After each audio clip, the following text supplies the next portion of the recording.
Happiness unlimited. Today vacation. और कितना time है?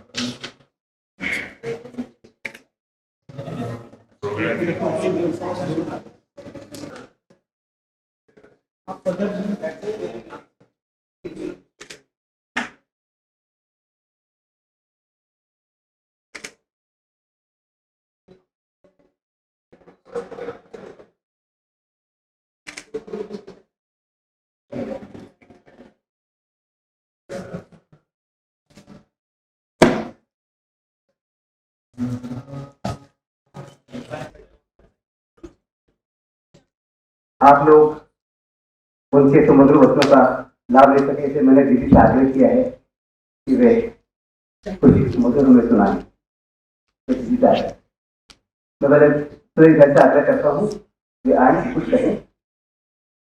दीदी ने सोचा कि जाके आपसे कुछ बातें करें। आप लोग इंटरेस्टेड हैं बात करने में? ऑफ करिए, दीदी को माइक दे और आप। It's more. So we thought that let's break our protocol because we are all family.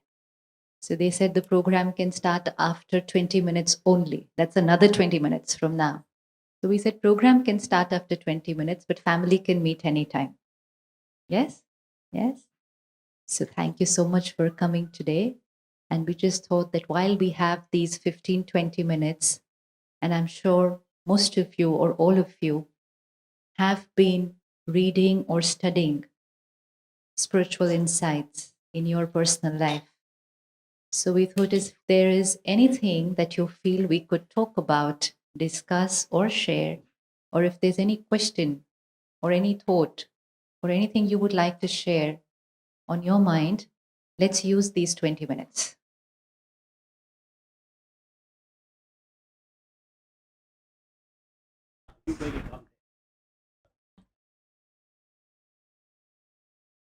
We have the fortune of coming into your house every day.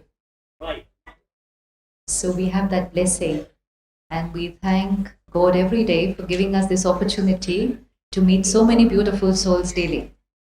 And that's why when we meet you in person, it doesn't feel as if we're meeting for the first time, because the flow of energy exchange has been there since very, very long time.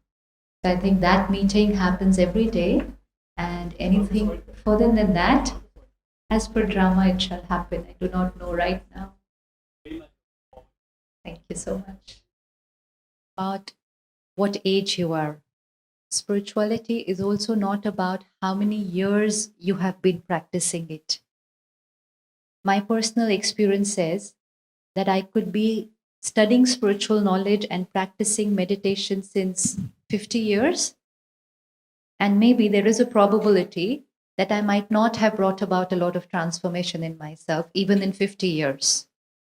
But I get an opportunity to meet souls who may have been experimenting with spirituality for probably just 1 year. And in 1 year, they're able to bring about more magic than what I have done in 20 years. When I see Suresh Bhai and I see the transformation that he's brought in himself in 4 years, I haven't been able to bring about that kind of transformation in myself in 20 years. So it's not about the number of years. It's about the sincerity with which you study, and it's about the sincere effort that you are ready to bring about in yourself. So never say to yourself that I've lost out on time. More important is, what can I do with time today? What can we do today? when I see Suresh Bhai, I have seen him in the last 5 years. So not 75, but mid 60s when I met him for the first time. And a classic example of a very chronic case of a few sanskars which needed to be changed. You know, some very, very beautiful sanskars, but some sanskars really needed to be worked on. But I have seen in 5 years a soul can bring about so much change in their sanskars. This is the power of the Supreme Father's direct knowledge and his meditation and the power that the soul gets. And that power can create miracles. So never even create this thought ever that I've lost out on time. Just say that what is the magic I'm going to create today with my time. That's very important. He's created wealth for his next janma. That's the purpose of his life. My purpose of life is to create, like people create a lot of wealth and they write will, they keep money for the cremation, for the hospital, aside in the bank for their old age. I am creating a bank balance for my next life. So I'm trying to create the best karmas possible. Create a karma bank account where I can use. I have the best janma next time again. When we know that it is possible, why not do it? When I didn't know about it, it was different. We can always create your tomorrow and the day after and the day after. So what's the point? And how can you say कि इससे पहले इसके बाद? How does it matter? Soul, you just think of the soul's age, not the body. Thank you. तो आप जो अब करेंगे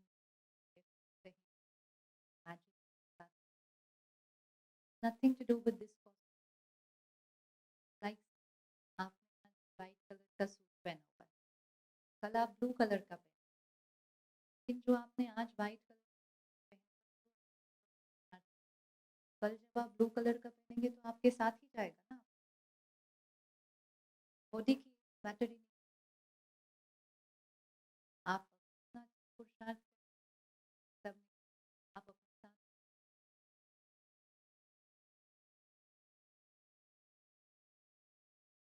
का भी हमारा और जब हम इस शरीर को छोड़कर नेक्स्ट वाले हमारा सारा किया आज आज से बहुत स्टडी शक्ति सब लोग हैरान एक साल बड़ा वो अपना love purpose of life specific about which are the stars that you want के पीछे पढ़कर बदल where's check the sun that I to change things God's word. Focus on that just one sun work on one sun will create so much power, then that power can be used for all the other sanskars which need to be changed. And it's a constant checking, am I getting better today than I was yesterday? Am I more powerful today than I was yesterday? And most important checking is, am I more accepting of other people's sanskars than I was yesterday? Acceptance, for me personally, acceptance is the sign of power of the soul. When we are weak, soul power is less. हमें छोटी छोटी छोटी छोटी बातें भी बड़ी irritate करती हैं एंड हमारे लोगों से बहुत एक्सपेक्टेशंस होती हैं क्योंकि हमारी अपनी ताकत कम होती है तो हमारे लिए खुश रहने के लिए the world has to be the way we want them to be you know, because only when people around me will be the way I want them to be, then I will feel happy. And uska simple parameter checking ka hai, am I growing spiritually? The simplest way to check is कि मेरी expectations कम हो रही हैं और मेरा acceptance level बढ़ता जा रहा है. This is simplest level of checking. And which means मेरी ईगो कम हो रही है, सोल कॉन्शियसनेस बढ़ रही है. पहले किसी की कोई आदत मुझे परेशान करती थी, इरिटेट करती थी, फिर बाहर से करना बंद कर दिया, अंदर परेशान करती थी, अब अंदर भी कोई फर्क नहीं पड़ता. This is a sign that soul power is increasing. कलयुग में जितनी आत्मा की शक्ति घटती जाती है तो उतनी आत्मा ऐसे खड़ी होती है सबके सामने. आप मुझे दो, आप मुझे प्यार दो, आप मुझे शांति दो, आप मेरे अनुसार चलो, आप मेरा कहना मानो. और जैसे ही आपने थोड़ा सा वैसा नहीं किया तो मेरा परेशान होना तो नेचुरल है. ये कमजोर आत्मा की निशानी है. एंड शक्तिशाली आत्मा की निशानी है आप जैसे हैं, आई एक्सेप्ट यू. सो ये अपनी रोज checking, am I more accepting today than I was yesterday. That means soul power is increasing. Then accepting about the world, accepting about the weather, accepting about my health, my situations, people around me. वो sign है. तो एक ही sign होता है check करने का कि हम ईगो से सेल्फ रिस्पेक्ट की तरफ जा रहे हैं. कल हम लोग नई सीरीज शूट कर रहे थे ओम शांति रिट्रीट सेंटर में. तो रिस्पेक्ट पर बात चल रही थी. बहुत सिंपल मीनिंग निकल कर आया प्रोग्राम में कि रिस्पेक्ट हम सारा दिन दूसरों से मांगते हैं, और जैसे ही कोई कुछ ऐसा करता है जो हमारे अनुसार नहीं होता तो हम बहुत इजीली कह देते हैं यू डिसरिस्पेक्टेड मी, है ना. अब डिसरिस्पेक्टेड मी की लंबी लिस्ट है कि उन्होंने ऐसा नहीं किया, उन्होंने ऐसा नहीं कहा, उन्होंने ऐसा व्यवहार नहीं किया, तो I was disrespected. But when we say I was disrespected and I create disturbance, then the first person who is disrespecting me is, who is the first person who is disrespecting me? Me, myself. तो जब वो equation fit हो जाए यहाँ पर अंदर तो फिर सारा दिन सबके सामने है. सत्युग मतलब देवी देवता, देवी देवता ऐसे होते हैं. एंड कलयुग मतलब ऐसे हो जाते हैं. और कलयुग के एंड तक पहुंचते पहुंचते तो ऐसे भी हो जाते हैं. अब परमात्मा आया है हमें वापस कलयुग से सत्युग जैसा बनाने. तो उसकी सिंपल चेकिंग है कि हम ऐसे से शिफ्ट होकर ऐसे, हमें देना है रिस्पेक्ट, हमें देनी है प्यार, हमें देना है, हमें एक्सेप्ट करना है. और जितना हम देते जाएंगे तो देने वाले को सबसे पहले मिलेगा, और जितना हमें मिलता जाएगा तो आत्मा की शक्ति बढ़ती जाएगी. इसलिए रोज Just अपनी you चेकिंग. said देने वाले देवी देवतास they give. I feel in the universe, except human being, everybody is giving. Whether it's a plant, a tree, breeze, water, a lake, animal, they are all the sun. Everybody is giving. प्रकृति की पूजा की जाती है. प्रकृति में अगर हम check करें किस किस चीज की पूजा होती है, जो सब चीजें देती है, जैसे जल देता है, अग्नि देती है, सूर्य देता है, तो देने वाले को देवता कह दिया, सूर्य देवता. तो देवता क्यों कहा? गाय देती है, तुलसी का पत्ता देता है, तो हर चीज. हाँ दिया, आज सुबह मुझे सुरेश भाई ने कहते दिया क्यों कहते हैं, दिया क्यों कह रहे हैं उसको. I had never thought of it कि दिया क्यों कहते हैं, क्योंकि उसने दिया तो इसलिए उसको दिया कहते हैं. हम तो सिर्फ क्या कहते हैं, दिया जला देते हैं कि दिया जलाया, लेकिन ये नहीं कभी सोचा कि दिया जलाया, दिया क्यों बोला उसको, कि वो देता है. तो प्रकृति में हर एक का जो नेचुरल स्वभाव है वो है देना. मनुष्य आत्मा का भी नेचुरल स्वभाव देना ही है, लेकिन कलयुग तक पहुंचते पहुंचते, कलयुग तक पहुंचते पहुंचते हम देने से देने में शिफ्ट हो गए. सारा दिन में अगर हम चेक करें हम निस्वार्थ भाव से क्या करते हैं, सारा दिन के अंदर क्या कर रहे हैं. हर एक चीज में कुछ ना कुछ छोटा सा भी, सूक्ष्मते सूक्ष्म भी कुछ ना कुछ चाहिए छिपा हुआ है. ये कलयुग का साइन है. आज सेवा भी करते हैं तो उसमें भी कुछ छोटा सा छुपा होता है अंदर. क्यों सेवा कर रहे हैं? कोई मोटा मोटा होता है कि मेरा नाम हो, मान हो, शान हो, कोई बिल्कुल सूक्ष्म होता है कि लोग कहे मैं अच्छा हूँ, सूक्ष्म मुझे महिमा मिले, कुछ भी मिले तो हम कलयुग में हैं। और जब कुछ नहीं चाहिए, हम सिर्फ दे रहे हैं, तो हम कौन से युग में होंगे? तब हम सतयुग। तो ये प्रोसेस है ट्रांसफॉर्मेशन का, जहाँ कलयुग अब ज्यादा समय ऐसा नहीं चलेगा। लेकिन कलयुग से सतयुग बनना वो कौन बनाएगा? हम ही बनाएंगे ना। तो हम ही कैसे बनाएंगे? कलयुग से सतयुग बनाएंगे तो कैसे बनाएंगे? कलयुग से सतयुग कैसे बनाएंगे? क्योंकि परमात्मा ने कहा सतयुग आना नहीं है, आप सबको पुरुषार्थ करके सतयुग लाना है। तो वो पूरी सृष्टि की सारी आत्माएं नहीं करने वाली, कुछ आत्माएं करेंगी। For there to be a change in the consciousness of the world, a fixed certain number of people need to change. And that number is very small. जब इंडिया में गुलामी थी, तो कुछ लोग ही सिर्फ उस गुलामी के अगेंस्ट लड़े ना, बाकी सब तो गुलामी की जीवन जी रहे थे।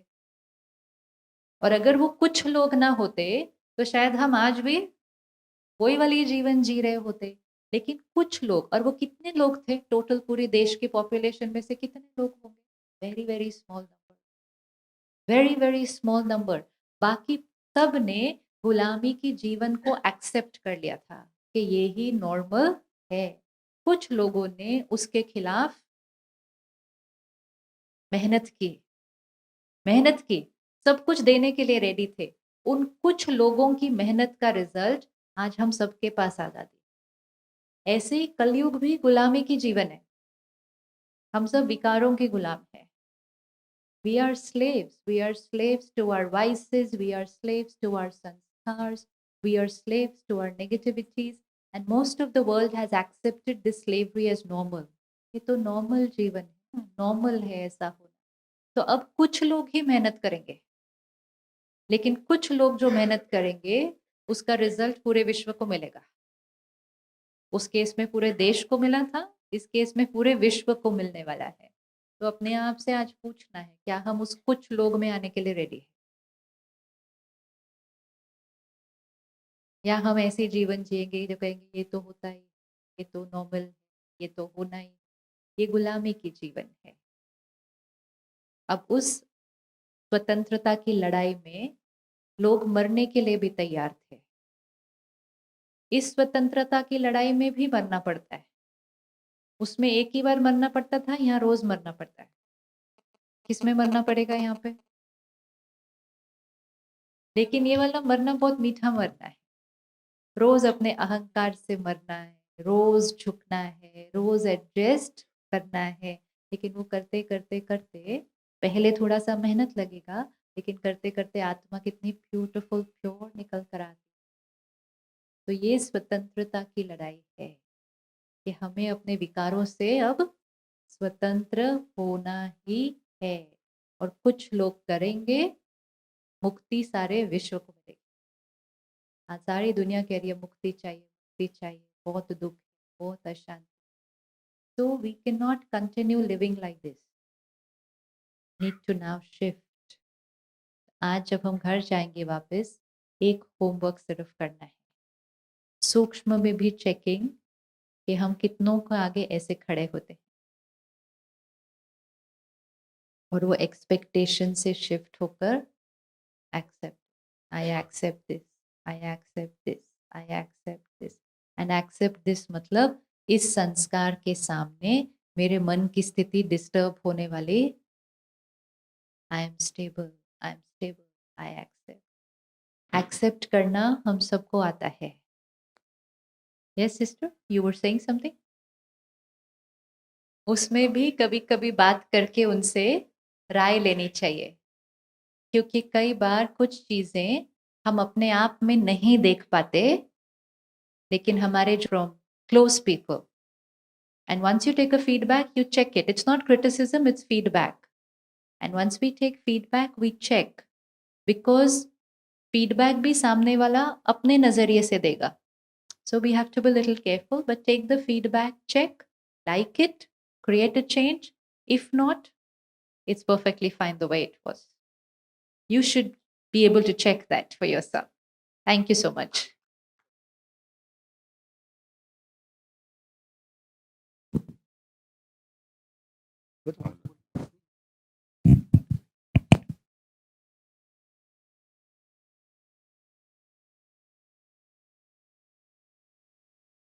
नमस्ते, ओम शांति। स्थापन समारोह में आप सबका हार्दिक स्वागत है। हमारा परम सौभाग्य है कि आज संस्कृति, पर्यटन एवं नागरिक उड्डयन मंत्री माननीय डॉक्टर महेश शर्मा के कर कमलों से आदरणीय दादी जानकी जी की पुस्तकों का लोकार्पण यहाँ संपन्न होगा। वे अभी किसी एक बैठक में हैं, वहाँ से जैसे ही मुक्त होंगे तुरंत इस कार्यक्रम में वो भाग लेने आएंगे। मंच पर हमें ब्रह्म कुमारी इसके मुख्य प्रवक्ता आदरणीय ब्रिजमोहन भाई का सानिध्य प्राप्त हो रहा है। वे समारोह की अध्यक्षता कर रहे हैं। मैं उनका हार्दिक अभिनंदन करता हूँ। हमारा सौभाग्य आदरणीय शिवानी दीदी हमारे सबके चिरपरिचित, वे यहाँ हमारे बीच में हैं, उनका भी मैं हृदय से स्वागत करता हूँ। आदरणीय सुरेश ओबराय जी इस कार्यक्रम के लिए विशेष रूप से मुंबई से पधारे हैं, मैं उनका भी हृदय से स्वागत करता हूँ। And we welcome our distinguished authors miss Liz Hodgkinson and Mr. Neville Hodgkinson, who have especially come from London to attend this book release function. We welcome you all. और इस सभागार में समाज के विभिन्न क्षेत्रों से आए विभिन्न सामाजिक सांस्कृतिक दलों के लोग यहाँ आए हैं। मैं हृदय से आप सबका प्रभात प्रकाशन की ओर से हार्दिक स्वागत करता हूँ।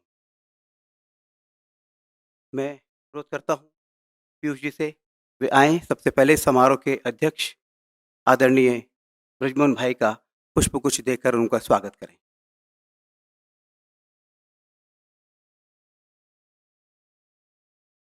आदरणीय शिवानी दीदी, हम कृतज्ञता के पुष्पों से आपका स्वागत करते हैं। आदरणीय सुरेश ओबराय जी, आपका हार्दिक वंदन अभिनंदन। In the key persons of today's event, Miss Liz Hodgkinson, we welcome you, ma'am. And Shri Neville Hodgkinson, we welcome you.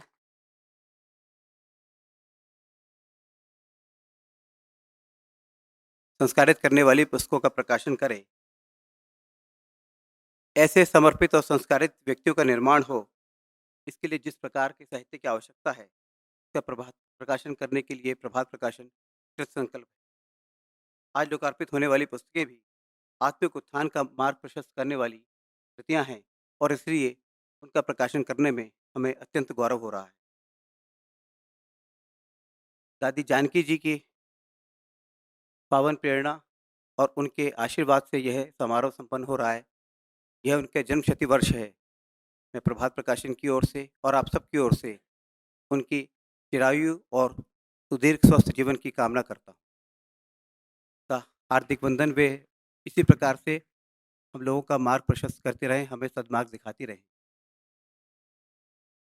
इन पुस्तकों के केंद्र बिंदु दादी जानकी ने वर्ष 1937 में 21 वर्ष की आयु में ब्रह्म कुमारी संस्थान की वे संस्थापक सदस्य बनी।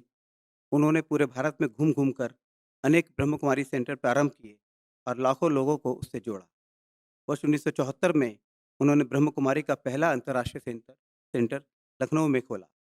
उसके बाद 100 से भी अधिक देशों में उन्होंने ब्रह्म कुमारी के सेंटर खोले और ब्रह्म कुमारी को विश्व की अग्रणी आध्यात्मिक संस्था बना दिया। वर्ष 2007 में दादी जानकी को ब्रह्म कुमारी का प्रमुख नियुक्त किया गया। आज 99 वर्ष की अवस्था में भी वे करोड़ों लोगों का आध्यात्मिक मार्गदर्शन कर रही हैं। कल हमारा सौभाग्य है कि कल जेमिनी बहन ने आदरणीय दादी जी से बात की, तो हम लोग वहीं थे, हमारे कार्यालय में बात उन्होंने की। तो दादी जी ने एक बहुत सुंदर संदेश दिया। उन्होंने कहा कि जीवन में पवित्रता, सत्यता, धीरता, नम्रता और मधुरता बहुत आवश्यक है और वही जीवन का मूल मंत्र है। मैं उनके चरणों में पुनः प्रणाम करता हूँ। और आज की इस पुस्तकों के लेखक,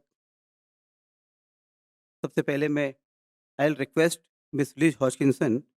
She has been associated with the Brahma Kumaris since 1981. Finding much to admire about their principles and way of life, she has stayed in close contact while never formally becoming a BKR herself. Liz had made several trips to their headquarters in India and has often shared public platforms with Dadi Janki and other senior sisters. Liz is the author of two previous books about the BKs, Peace and Purity, An Informal History of the Organization, and Why Women Believe in God. I request her to please come and give the author's remark.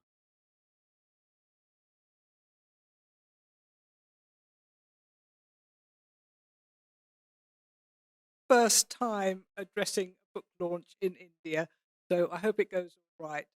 Um, Many people have asked me why I'm interested, why I have been interested in writing a biography of Daddy Yankee, especially because interviewing Daddy Yankee is impossible, partly because she's 100 years old, partly because she doesn't speak English, partly because she never answers any questions anyway. So my task was made more difficult. But all my life, I've been very interested in remarkable women. What makes a certain number of women achieve the impossible? And that's what Daddy Yankee has done, along with some other remarkable women, such as Mother Teresa, Florence Nightingale, Elizabeth I. One can think of a number of remarkable, but they're not that many compared to remarkable men, at least not making very big impact in the world at large.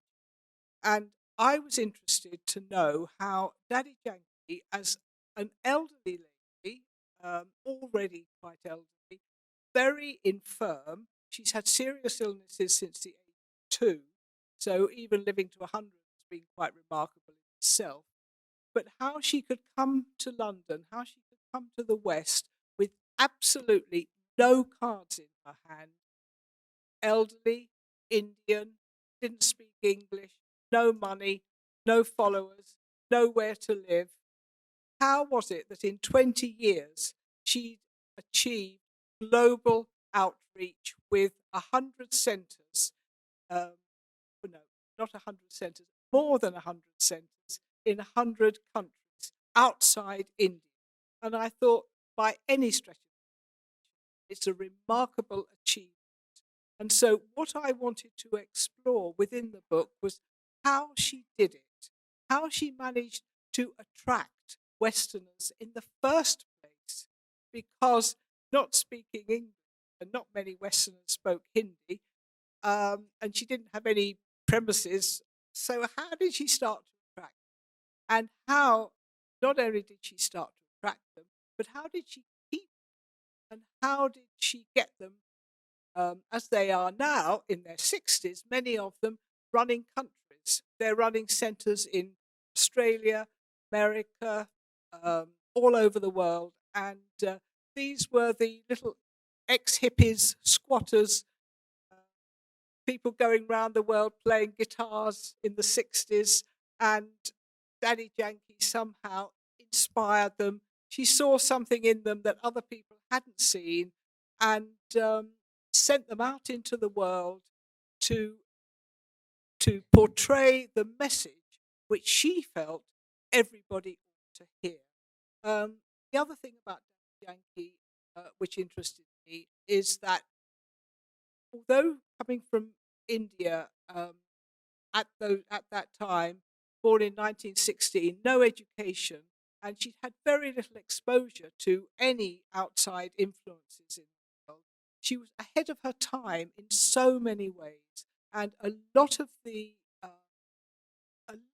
lifestyle choices that Daddy Yankee introduced in the 1970s are now being followed by mainstream people. And she inspired people to do things that they thought were impossible, never mind what she thought. So, I was interested, where did the inspiration come from? She would always point upwards and say it came from God. But even so, some very rare qualities are needed to put that inspiration into practice. And so, what I think she had, the qualities she had were she had a quality of leadership, she had a quality of inspiration. She also always had vision. And although she looked like a little old lady and was very modest in her, unlike a lot of the charismatic Indian gurus who came to the West in the 60s and 70s, she was very modest, not really very charismatic, but she always thought big. And that's another of her qualities. And that's why she expanded, always on to the next big thing. Why there was, as soon as one thing was finished, I'm not going to sit praising myself or saying how wonderful I am. It's on to the next big. So that's really, again, what interested me, to try and get inside her head, discover what had enabled her to do these things. And I would say, just to sum up, I would say dedication is one thing, discipline another thing. She always lived by her own disciplines, 100%. So she never asked anybody to do it herself.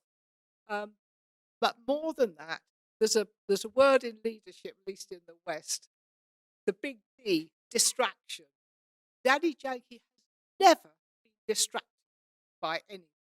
And that, again, I think is one of the secrets. And I think there's a lot that we can all, men and women, learn from how she did it. And that's stories, although I have not been Daddy Yankee, she's too old apart. What I have done is to talk to a lot of the people who have been inspired by her, who give stories about how she inspired them to do things that they would have thought they could never do. Like, there's one particular girl now, but she now addresses international conferences. She said she couldn't even speak to 3 people when she first met Daddy Yankee. She was so shy. So it's not just Daddy Yankee himself, but the level of inspiration that she's been able to give to other people and to enable them to have much richer, much more interesting lives than they could have ever expected to have otherwise. So I hope you'll read the book and meet a remarkable woman, and also meet a lot of the equally remarkable, well, perhaps not quite equally, but meet some of the remarkable people who've been inspired by her and have taken her message out into the West. Thank you. You said you entered the head of Dadi Janki ji, and that's why you have been able to write this wonderful book, which tells us about the qualities of Shraddhe Dadi ji. We have with us Mr. Neville Hodgkinson, who has authored the book I Know How to Live, I Know How to Die. He is a former medical and science correspondent of various newspapers, including the Sunday Times. He took up Raj Yoga with Brahma Kumaris halfway through his career and now lives and works at Global Retreat Center, Oxford, specializing in lectures and classes on links between science and spirituality. Yesterday, he was telling us that it took him 5 years to conceptualize the book and 5 months to write. I request him to come and say a few words. It gives me great happiness to be able to be speaking about the Brahma Kumaris, Daddy Janki, and the teachings from which I've taken so much benefit over these last 33 years. I felt a great need for change in myself when I first came across the BK. Not everybody feels this, but those that feel the need for some change internally, what I found is so valuable in the BK teachings and understandings is that they give you strength to bring about changes that you would like, which might otherwise be very difficult. That's been the great strength for me. So it's lovely. I'm really grateful to Ocean Publishing for organizing this event and for publishing these books. Daddy's life has been about maintaining peace, love, and wisdom in relationships and in action, no matter what happens. And that is a tall order. So she's been a student herself for nearly all of her 100 years, actually, refining her consciousness using her thoughts in such a way that she contextualizes what happens with deep spiritual understanding, so that no matter what happens, she can maintain that sense of peace. And that's her contribution to the world. Liz has done a wonderful job in writing about how Daddy's leadership qualities have allowed her to build this global empire. But for me, what has been so special has been the personal relationship that I've had with Daddy over these years, where she's been a strict teacher for me, actually. Sometimes in London, when I used to listen to her classes, I felt as if it was like being scrubbed with a wire brush, as if my intellect was being really harshly scrubbed. But then after listening to this for an hour, I would be just listening and feeling it, and I'd go out feeling a kind of glow inside, like a child who's had a bath that they didn't really want to have, but they would feel better afterwards. This has often been the nature of my relationship with Daddy. The book that I Know How to Live, I Know How to Die, this was an expression used by Daddy in a VIP gathering in America a few years back. And a friend of mine, Judy Rogers, who's a TV producer, she heard Daddy say this. She said, that would make a good title for a book about Daddy's teachings. Let's ask Neville to do it, because she knew that I've had this relationship. I'm really a reporter rather than a writer, but I tried to interview Daddy to do this. And as Liz said, she's almost impossible to interview. Almost any question you ask, she just says, take your mind to God, draw power from God. She can do that, but it doesn't make a book. And so I had great difficulty, not having got material from her, in thinking how this book would work. And every time she came to London for a few years, she said, Neville's going to write this book. Neville's going to write this book. And I was really quite embarrassed that nothing was emerging. Then I got an illness that sort of put me under house arrest for a period of a few months, where all my travel plans, normal duties, they were all cancelled. And my brain was fine, but I could hardly move. In English, we call it shingles. It's very painful. And it meant that I just sat shirtless. It was a warm summer, just no shirt, just sitting in the office. And I was deeply reflective. And it allowed me to sort of die to my usual way of living, so that then it felt like I was much closer to Daddy and the divine. And the book sort of wrote itself. Just over a period of 4 or 5 months, it just came out. And it was as if I couldn't do it. But when I was in that elevated consciousness that came from being separated from my everyday life by that period, then the book emerged. So I do feel as if something special happened with it. It's in 3 sections, apart from an introduction where I share something of my own personal passion about the links that are happening between science and spirituality. At the frontiers, science is rediscovering ancient understandings about the primacy of consciousness and the material world being secondary. But apart from that, the book has 3 sections called Birth, Life, Death. And the birth section tells how Daddy felt she took spiritual rebirth when she first met Brahma Baba, who'd had a series of visions back in the 1930s. The life section is how she used the understandings and the feelings that she got from those initial experiences to guide her life, so that she developed the power to live with this resilience. No matter what happened, she kept faith and courage alive, thanks to the power that she would take in, the power of truth, the power of purity, the power of positivity.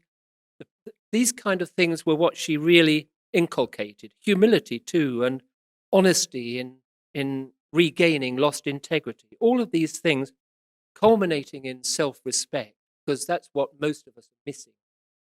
So lack of self-respect makes us very sensitive to criticism. It makes it more difficult for us to do our job and lead our relationships. But as our self-respect grows through these kind of accurate use of the mind, then you become very powerful.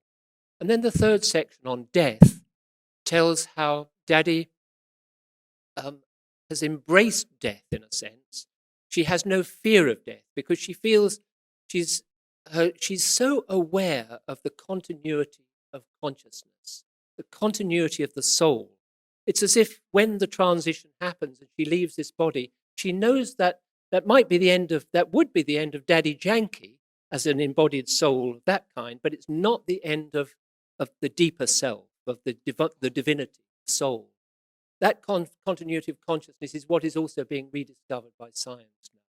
So that's the section. It tells about death to the limited self, the conditioning in our minds that stops us from knowing ourselves more deeply. Death, that's kind of death of the ego, the limited self. Embracing, understanding death itself, the leaving of the body, and even in that section, an understanding about the possibility that there has to be a death of this old world before we can really experience an age of truth again.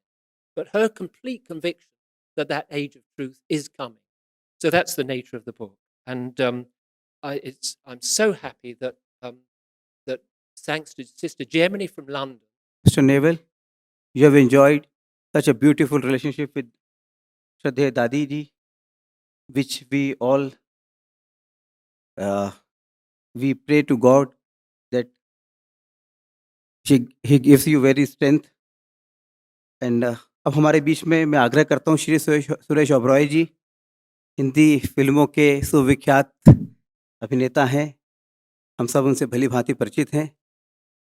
उन्हें राष्ट्रीय film पुरस्कार भी मिले हैं। अपनी मधुर व स्पष्ट आवाज़ में उन्होंने अनेक कार्यक्रम किए हैं। मैं उनसे आग्रह करता हूँ वे आएँ, हमें संबोधित। 7 मिनट में बारे में कुछ बोलना जस्टिस नहीं कर पाऊंगा, लेकिन जो भी मेरा रिलेशनशिप है मैं आपसे बताना चाहूँगा। ये सिर्फ मैं जानता हूँ, सिस्टर जेमनी जानती हैं और कुछ कम। और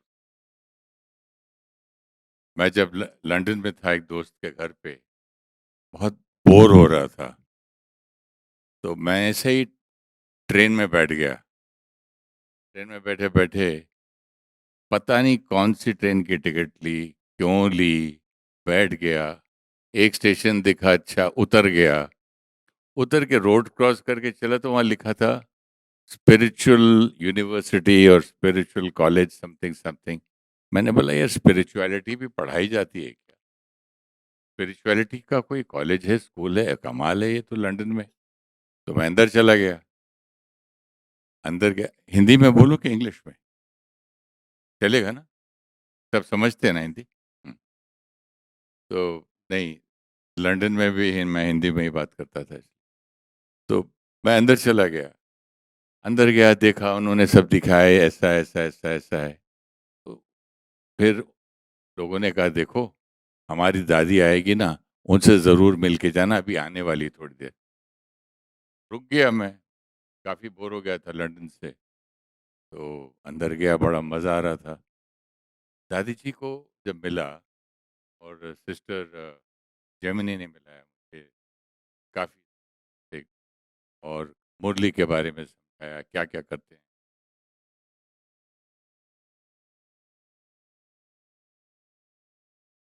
हाँ, तो दादी जानकी से जब मिला, बड़ी ओल्ड, मतलब पतली सी छोटी सी दादी और मैं इतना लंबा सा सामने खड़े बात करते करते मैं दादी जी बहुत मज़ा नहीं आता है, बहुत बोर हो गया, बेसिकली टेंशन में था। तो बोलती है, मेरा बहुत टेंशन होती है दादी, मेरा बिजनेस या फिल्म एक्टिंग में इतना प्रॉब्लम होता है। तो दादी जी का जवाब था, बोले कि वो बोले कि तू ऐसा कर, तू अटेंशन में रहा कर, अटेंशन। मैंने बोला दादी 24 घंटा अटेंशन में रहना पॉसिबल है क्या? आप भी कैसी बात करते हो? मैं क्या जानता था दादी कौन है क्या है, मैं तो अपनी अपनी मोटी आवाज़ में लग गया आर्ग्यूमेंट। तो मैंने बोला कौन कर सकता है अटेंशन 24 घंटा, ऐसे थोड़ी होता है। तो बोले 24 घंटा तू टेंशन में रह सकता है लेकिन अटेंशन में नहीं। मैंने बोला यार ये तो बड़ी इंटरेस्टिंग लेडी है, बड़ी मज़ेदार है। तो उनसे बात करते करते कहीं जा रही थी, मैं भी साथ बैठे गया गाड़ी में। मुझे क्या मालूम कितनी बड़ी दादी है, क्या होता है इनको। मैं बैठ गया उनके साथ घूमने लगा। मैंने दादी आपका ना ये मेरे को छोड़ के जाने का मन नहीं करता है ये जगह। तो बोले यहाँ तो अभी रूम वूम रहने की व्यवस्था तो है नहीं, तो ऐसा करिए मैं ऑफिस मेरा खाली करती हूँ, तो रात को यहीं सो जा। देने की बात देखो, दिल देखो। टेबल वेबल अपना ऑफिस हटा के उन्होंने मेरे बेडरूम बना दिया। बेडरूम बनाया, जेमिनी बहन ने खाने वाने खिलवाए, घुमाए नेक्स्ट डे, कहाँ कहाँ पर।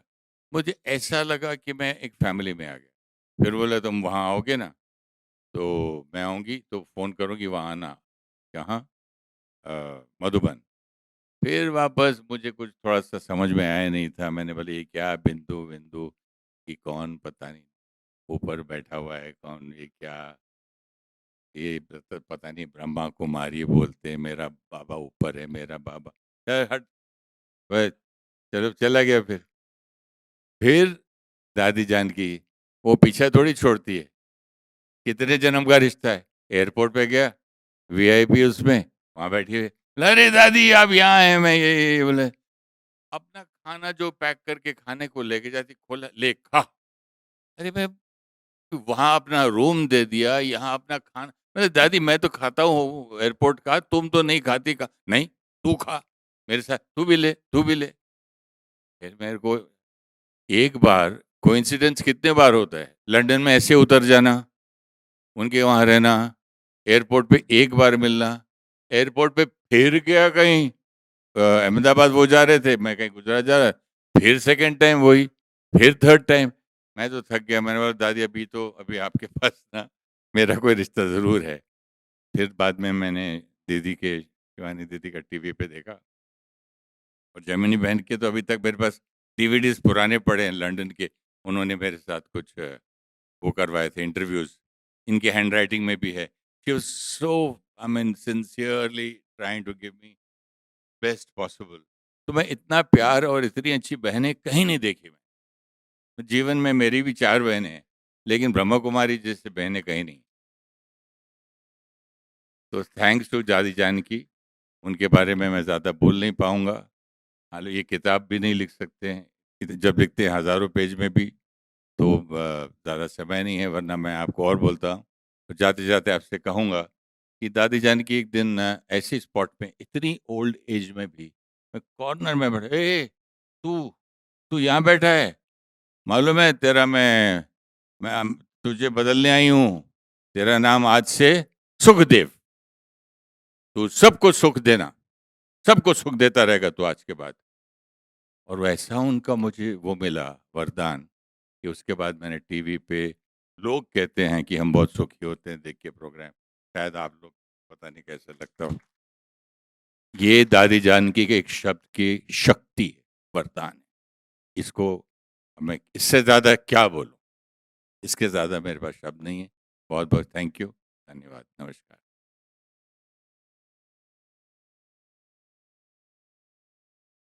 धन्यवाद सुरेश भाई। आपने जितने सुंदर शब्दों में दादी के साथ का वर्णन किया है, हम सब कल्पना करते हैं कि वैसे आशीर्वाद दादी हमको भी दें। तो आपने कहा देने की बात, बता रही थी कि आज के युग में हर व्यक्ति कोई लेना चाह रहा है।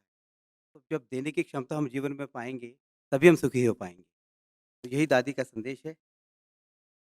हमारे मध्य में शिवानी दीदी हैं, मैं उनका क्या परिचय दूँ? तो विख्यात, सब लोग उनको सुनने के लिए आतुर रहते हैं। मैं तो उनका बायोडाटा पढ़ रहा था कि उन्होंने पुणे विश्वविद्यालय से स्वर्ण पदक में के साथ इंजीनियरिंग की, और फिर वे देखिए किस आध्यात्मिक मार्ग पर चल पड़ी हैं, हज़ारों लोगों का जीवन रूपांतरित करने के लिए।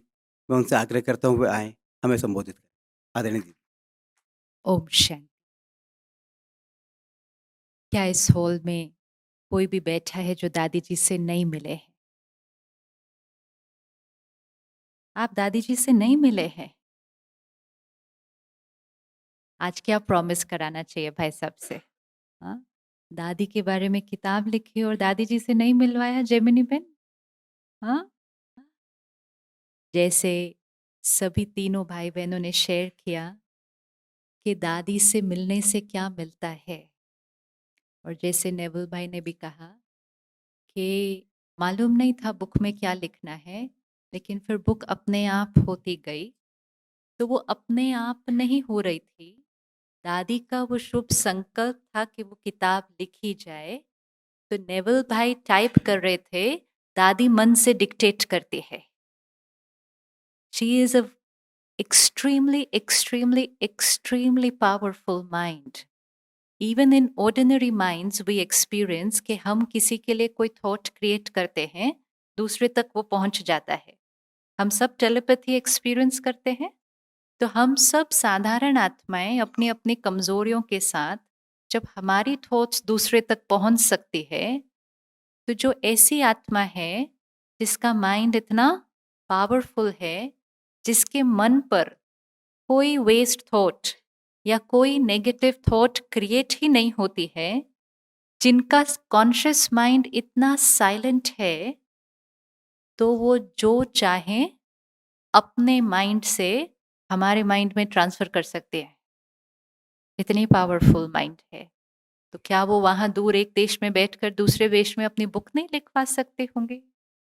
तो नेवल भाई ने कहा वो इंटरव्यू दिया ही नहीं, लेकिन उनको ये नहीं पता कि उन्होंने मुख से इंटरव्यू नहीं दिया ना, उन्होंने तो दूसरे काम करते करते मन से अपना सब कुछ लिखवा दिया. दादी से जब हम मिलते हैं तो ये प्रैक्टिकल में एक्सपीरियंस होता है कि वो हर आत्मा के प्रति, जैसे परमात्मा हर आत्मा के प्रति सिर्फ और सिर्फ प्योर ही सोचेंगे, चाहे हम कैसे भी हो, हमारे अंदर कितनी भी कमजोरियां हो. परमात्मा कहता है आप मीठे लाडले बच्चे हो, आप देवी देवता आत्मा हो, आप प्योर आत्मा हो. तो परमात्मा जब हमारे लिए ऐसी थॉट क्रिएट करते हैं तो हम धीरे धीरे वैसे बनना शुरू हो जाते हैं. तो दादी भी हर आत्मा के लिए वैसे ही थॉट क्रिएट करती है. वो कभी भी किसी आत्मा की कमजोरी, कोई उसका पुराना संस्कार उनको दिखाई नहीं देता. इसीलिए दादी से हम आत्माओं को जो पावर मिलती है, वो हमारे अंदर एक परिवर्तन का कारण बन जाती है. बहुत सारे भाई बहनें हम सब सोचते हैं कि दादी आत्मा बहुत पावरफुल है, लेकिन शरीर का कुछ थोड़ा बहुत हिसाब किताब काफी समय से था. तो इतने साल पहले, लगभग 30-40 साल पहले से डॉक्टर ने कहा था कि आप तैयार रहना, ये आगे बहुत समय नहीं चलने वाला है. वो 50 60 की एज में, आज 100 इयर्स वो शरीर लेकर पूरे विदेश देश हर जगह घूम रही है. And this year I have seen that she's probably traveling more than she used to travel before. So as the costume is getting older, the soul is purer, so she's doing more than what we can do. इससे बहुत कुछ सीखने को मिलता है. क्या चला रहा है उनको? क्या चला रहा है उनको? एक दिन दादी माउंट आबू में ऐसे डॉक्टर्स के कॉन्फ्रेंस में थी. तो दादी ने, सब डॉक्टर्स थे, तो दादी ने कहा आपकी दवाइयाँ मुझे नहीं चलाते, क्योंकि उन दवाओं का उस पर बहुत ज़्यादा वर्क नहीं होता. एंड मेजॉरिटी डॉक्टर्स ही कह देते हैं दादी हो सकता है कल पता नहीं क्या हो, सबको बुला लो. ऐसे डॉक्टर्स बहुत बार कह चुके हैं दादी को. सब पहुंच जाते हैं, और जब सब पहुंच जाते हैं दादी कहते मैं ठीक हूँ, चलो आबू चलते हैं. सब लोग देश देश से दूर दूर से आते हैं क्योंकि डॉक्टर बुलाते हैं उनको. तो दादी ने सबको कहा आपकी दवाइयाँ मुझे नहीं चलाती, अब दुआएं आत्माओं की मुझे चलाती हैं. तो दुआएं क्यों चलाती हैं? सबकी दुआएं क्यों मिलती हैं उस आत्मा को? क्योंकि उस आत्मा ने सबके लिए सिर्फ दुआएं क्रिएट की है. तो इसीलिए परमात्मा का जो मंत्र है, दुआएं दो और दुआएं लो, दादी उसका प्रैक्टिकल हमारे सामने प्रूफ है कि हर आत्मा को इतनी दुआएं दी हैं, हर एक के लिए इतना प्योर थॉट क्रिएट किया है, उसके रिटर्न में इतनी दुआएं इकट्ठी की हैं कि प्रकृति को भी जीत प्राप्त कर ली है, असंभव को भी संभव कर दिया. और हम सबको सीखने का एक मौका मिलता है कि जीवन में सारा दिन जो भी कर रहे हैं, हर एक के लिए इतना प्योर सोचें और इन रिटर्न दुआएं कमाते रहें. ये दादी जी के जीवन से प्रैक्टिकली हम सबको शिक्षा लेने का आज, वैसे तो रोज, लेकिन आज स्पेसिफिकली ये चांस है कि कोई एक विशेषता ऐसी दादी की हम अपने जीवन में अपनी बनाकर आज यहाँ से जाएंगे. Thank you so much. ओम शांति. ब्रजमोहन भाई को भी कहीं जाना है. आदरणीय ब्रजमोहन भाई सब ब्रह्म कुमारी इसके यहाँ दिल्ली के प्रमुख हैं। मैं उनसे आग्रह करता हूँ वे आएँ, अपना अध्यक्ष उद्बोधन दें। थोड़ी देर में माननीय डॉक्टर महेश शर्मा जी भी आने वाले हैं। तब तक हम आदरणीय ब्रिजमोहन भाई के उद्बोधन का आनंद लेंगे। मुझे स्पेशल परमिशन मिल गई बैठे बैठे बोलने की। मैंने कहा अच्छी बात है, आप भी बैठे हम भी बैठेंगे तो कंफर्टेबल रहेगा। देखिए मिनिस्टर साहब के देर के आने के कितने फायदे हैं।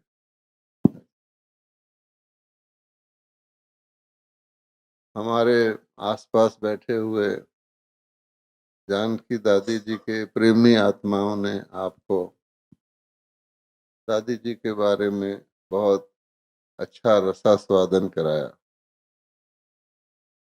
और मौका बहुत अच्छा है कि दादी जी के बुक लॉन्च हो रहे हैं। मैंने भी उनका जो बुक आज लॉन्च होना है एक कॉपी अबाउट 80 पेजेस पढ़े हैं।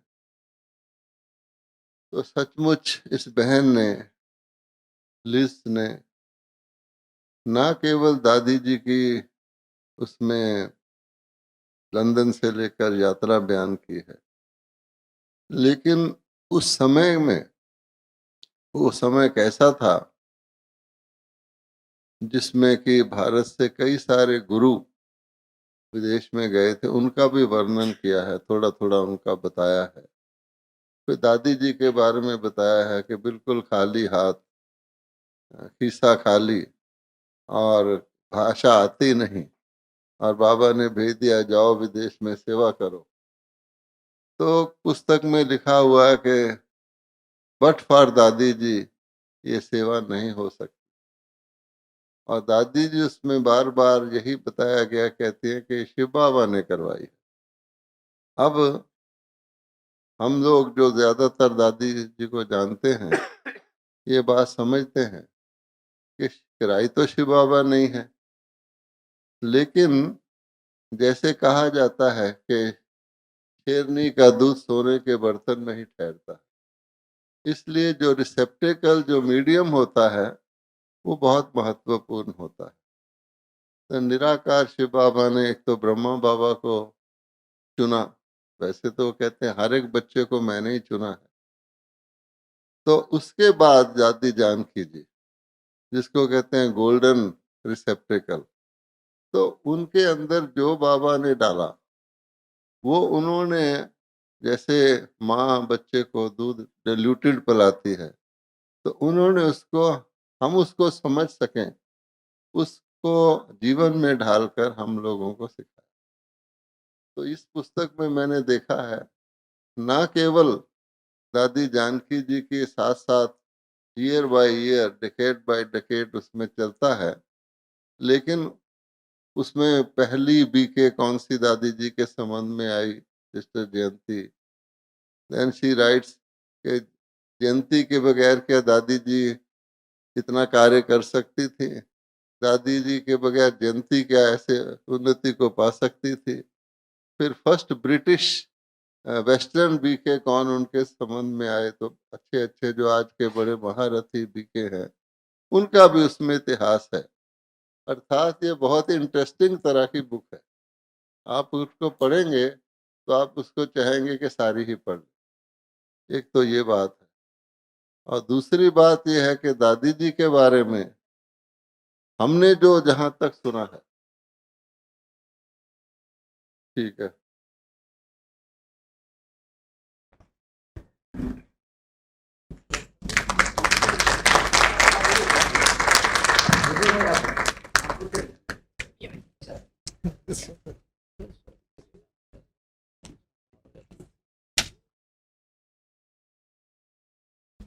हाँ जी, मंत्री जी का स्वागत तो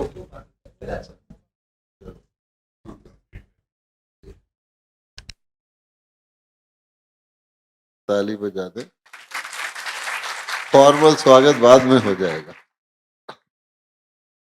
सभी आपका इंतजार कर रहे थे कि भाई साहब आए। हाँ, हाँ जी। तो मैं आपको ये बता रहा था कि दुनिया के अंदर बहुत सारे आत्माएं हैं महान आत्माएं हैं, लेकिन कई यूनिक आत्माएं होती हैं। अब दादी जानकी जी एक प्रकार से यूनिक आत्मा है, और वो जिससे भी मिलती हैं वो उसकी लेवल से बात करती। मैंने नहीं देखा होगा कि दुनिया के अंदर किसी भी वर्ग के व्यक्ति हों, इतने राष्ट्रपतियों से, इतने प्रेसिडेंट से, इतने साइंटिस्ट से, हर वर्ग के लोगों से, आर्टिस्ट से, और उसके अलावा समझिए कि अलग अलग कल्चर्स के लोगों से, कितने अरब के शेखों से, कितने और देशों के लोगों से जितना दादी मिली है, शायद ही कोई व्यक्ति मिला हो। और पहली नज़र में उनका इतना जीवन का प्रभाव पड़ता है कि अरब के शेख उनको अपना स्पेशल प्लेन देते हैं, जहाँ भी आती जाती, हर जगह पर। यूनाइटेड नेशंस में उन्होंने कई बार लेक्चर किए हैं, ऑक्सफोर्ड में लेक्चर किए हैं, और सीधा तो हमने खुद देखा है कि सर्दियों के मौसम में लंदन में जब दादी आती है या जाती है तो हंड्रेड्स ऑफ पीपल कितनी घंटों से कार चला के एयरपोर्ट पे पहुंच जाते हैं।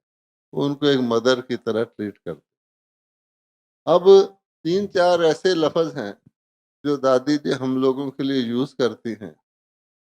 पहली बात, जब वो फोन करेंगी तो भाई हो, ओ मेरे भाई, ओ मेरी बहन, तो उससे व्यक्ति को इंस्टेंट इंटीमेसी, लव और एलिवेशन फील होता है कि क्या दादी हमें अपना भाई कह रही है। एकदम आप बहुत ही खुश हो जाते हैं। उसके बाद उनके 3 शब्द हैं, बड़े फेमस हैं। वो 3 बार ओम शांति कहती, फिर कहती भी हैं कि मैं 3 बार ओम शांति कहूंगी, और तीनों का अलग अलग मीनिंग बताएंगी। कि एक ओम शांति मीन्स कि मैं आत्मा हूँ, तुम आत्मा हो, तो आपको अपना रियलाइजेशन कराती हैं। दूसरी ओम शांति, तुम कहाँ से आए हो, आत्माओं का घर कौन सा है, परमात्मा कौन है। तीसरी, तुम क्या करने आए हो। तो वो जब भी वो 3 ओम शांति हर सभा में रिवाइज कराती हैं तो व्यक्ति प्रैक्टिकली वहां पहुंच जाता है। तुम आत्मा हो, हम टेम्परेरीली बॉडी कॉन्शियस छोड़ देते हैं, कहाँ से आए हो, तो सारी स्पिरिचुअल बात सुन। तीसरा मैंने देखा है, वो एक शब्द वंडर और वंडरफुल बहुत बार कहती है। जब भी आप उनका भाषण सुनेंगे तो हालांकि उनके लिए कोई वंडर नहीं है, जितनी इन डेप्थ उन्होंने व्यक्तियों की, दुनिया की, समाज की स्टडी की हुई है, शायद ही उनके लिए कोई चीज वंडर हो। लेकिन वो समझिए कि किसी भी बात को आप कोई नई बात सुनाएंगे, दादी वहाँ ऐसे सेवा हुई, दिल्ली में मंत्री जी आए, कहेंगे वंडर है, अच्छा वंडरफुल है। तो वो इस तरह से उसको बयान करती हैं कि व्यक्ति को लगता है कि जो मैं बोल रहा हूँ, इंफॉर्मेशन दे रहा हूँ, उन्होंने उसको बहुत अच्छी तरह से रिसीव किया, खुश हो जाता है। फिर उनका एक एरियल शिप होता है, वो भी बड़ा वंडरफुल है। वो बात करते करते करते कभी भी स्वर्ग का या परमात्मा का उनको आएगा तो जैसे कोई रस लेता ना, ऐसे करके बोलती है। वो भी एक बहुत उनका यूनिक है। व्यक्ति को इतना अच्छा लगता है कि देखो दादी जी क्या कर रहे हैं। तो वास्तव में आप सोचिए, इंडिया तो इंडिया है, भारत है, विदेशों में जाकर अकेले और सिंगल हैंडेड कितने सारे कल्चर्स के लोगों को धीरे धीरे धीरे धीरे, आजकल तो वो नक्शा सामने रखती हैं, वो कहते हैं कौन सा ऐसा देश है जहां हमारा सेंटर नहीं है, वहां खोलो। और भाई बहन इतने उनसे कोऑपरेटिव हैं, जैसे अफ्रीका में उन्होंने सारे ही देश कवर कर लिए, और जल्दी से जल्दी वो सारे देशों को कवर करते हैं। लोगों का उनसे इतना हृदय का स्नेह है कि लगता ही नहीं, दादी जान की कहा तो सामने आके खड़ी हो जाती हैं। मैं आपको उनका केवल एक इंस्टेंस सुना के पूरा करता हूँ। हम दिल्ली में रहते हैं, तो दिल्ली के पांडव भवन में सुबह के वक्त में कई साल पहले फोन कर रहा था किसी को। उन दिनों ये मोबाइल नहीं थे, तो लैंडलाइन पे जोर जोर से, थोड़ा ज्यादा आवाज से फोन कर रहा था, मतलब डिस्टेंट कॉल थी। तो दादी जी साथ वाले कमरे में आए हुए थे, रेस्ट कर रहे। तो कोई मेरे पास आया, उसने कहा दादी जी पूछ रहे हैं आप फोन कर रहे हैं, आपको बुलाएं? तो मैंने कहा हाँ। तो मैंने सोचा वो सोच रही होंगी कि सवेरे सवेरे जब शांति का टाइम है, लोग मेडिटेट करते हैं, मैं साथ वाले कमरे में हूँ तो इतने जोर जोर से बोल रहा।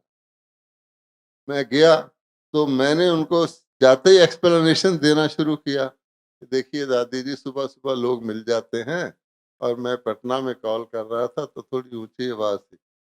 उन्होंने कहा तुम ही कॉल कर रहे थे ना? तो मेरे मन में और पक्का हो गया कि शायद इसी बारे में ही वो बोलने वाली है। खैर, तो फिर कहते हैं देखो, मुझे नहीं पता तुम कहाँ कॉल कर रहे थे, किस बारे में कर रहे थे। मैं सिर्फ ये सोच रही थी कि जहां तुम बात कर रहे हो तुम्हारी सफल हो जाए और काम अच्छा हो जाए। अब बताइए, अब मेरी थॉट देखिए और उनकी थॉट देखिए।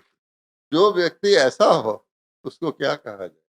तो उनका बेसिक बात यही है, कभी वो थकती नहीं। क्यों ऐसा है कि उन्होंने नेगेटिविटी, किसी की भी कोई भी नेगेटिव बात कोई बोलेगा उन सुनती ही नहीं है। एक नेगेटिविटी और एक वेस्ट, फालतू की बात करना, इसको उन्होंने जीता हुआ। और इस वजह से उनको गुस्सा आने का तो सवाल ही नहीं है। और इस वजह से मुझे लगता है वो टायर। ओम शांति।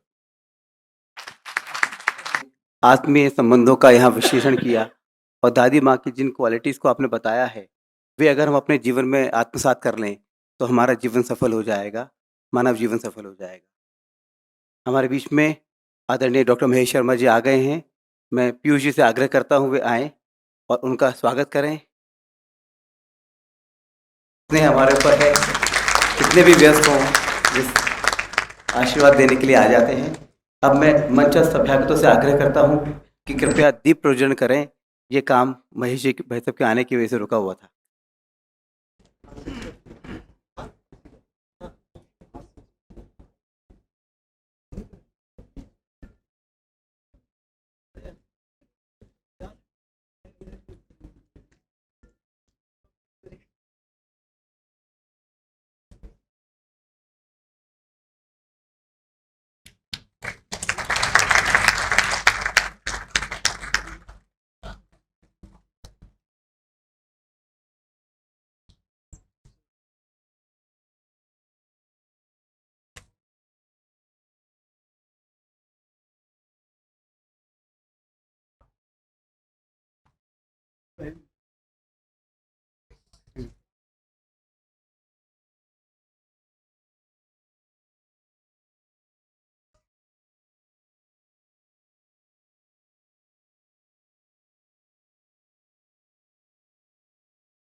ये दादी अपना आशीर्वाद वहाँ से दे रही होंगी, तो मेरा पूरा विश्वास है कि उसी कारण से यह कार्यक्रम इतनी सुरुचिपूर्ण तरीके से संपन्न हो रहा है।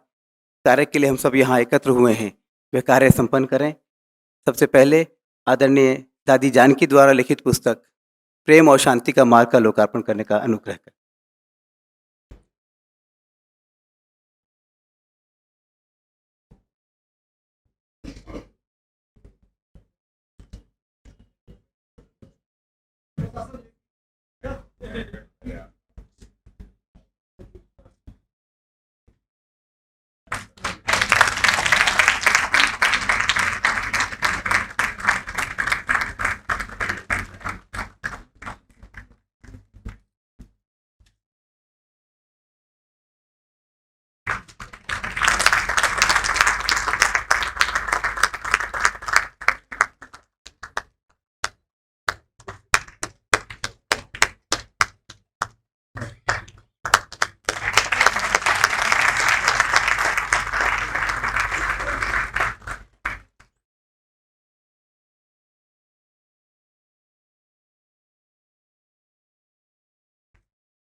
And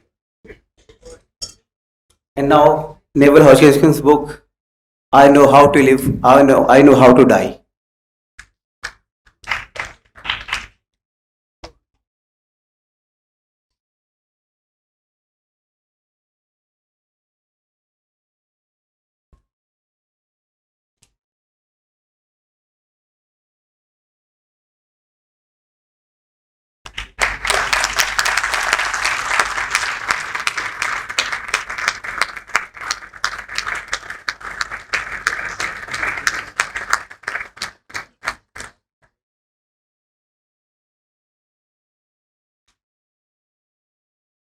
भारत के सांस्कृतिक पुनर्जागरण और आध्यात्मिक उन्नयन के लिए विकृत संकल्प हैं।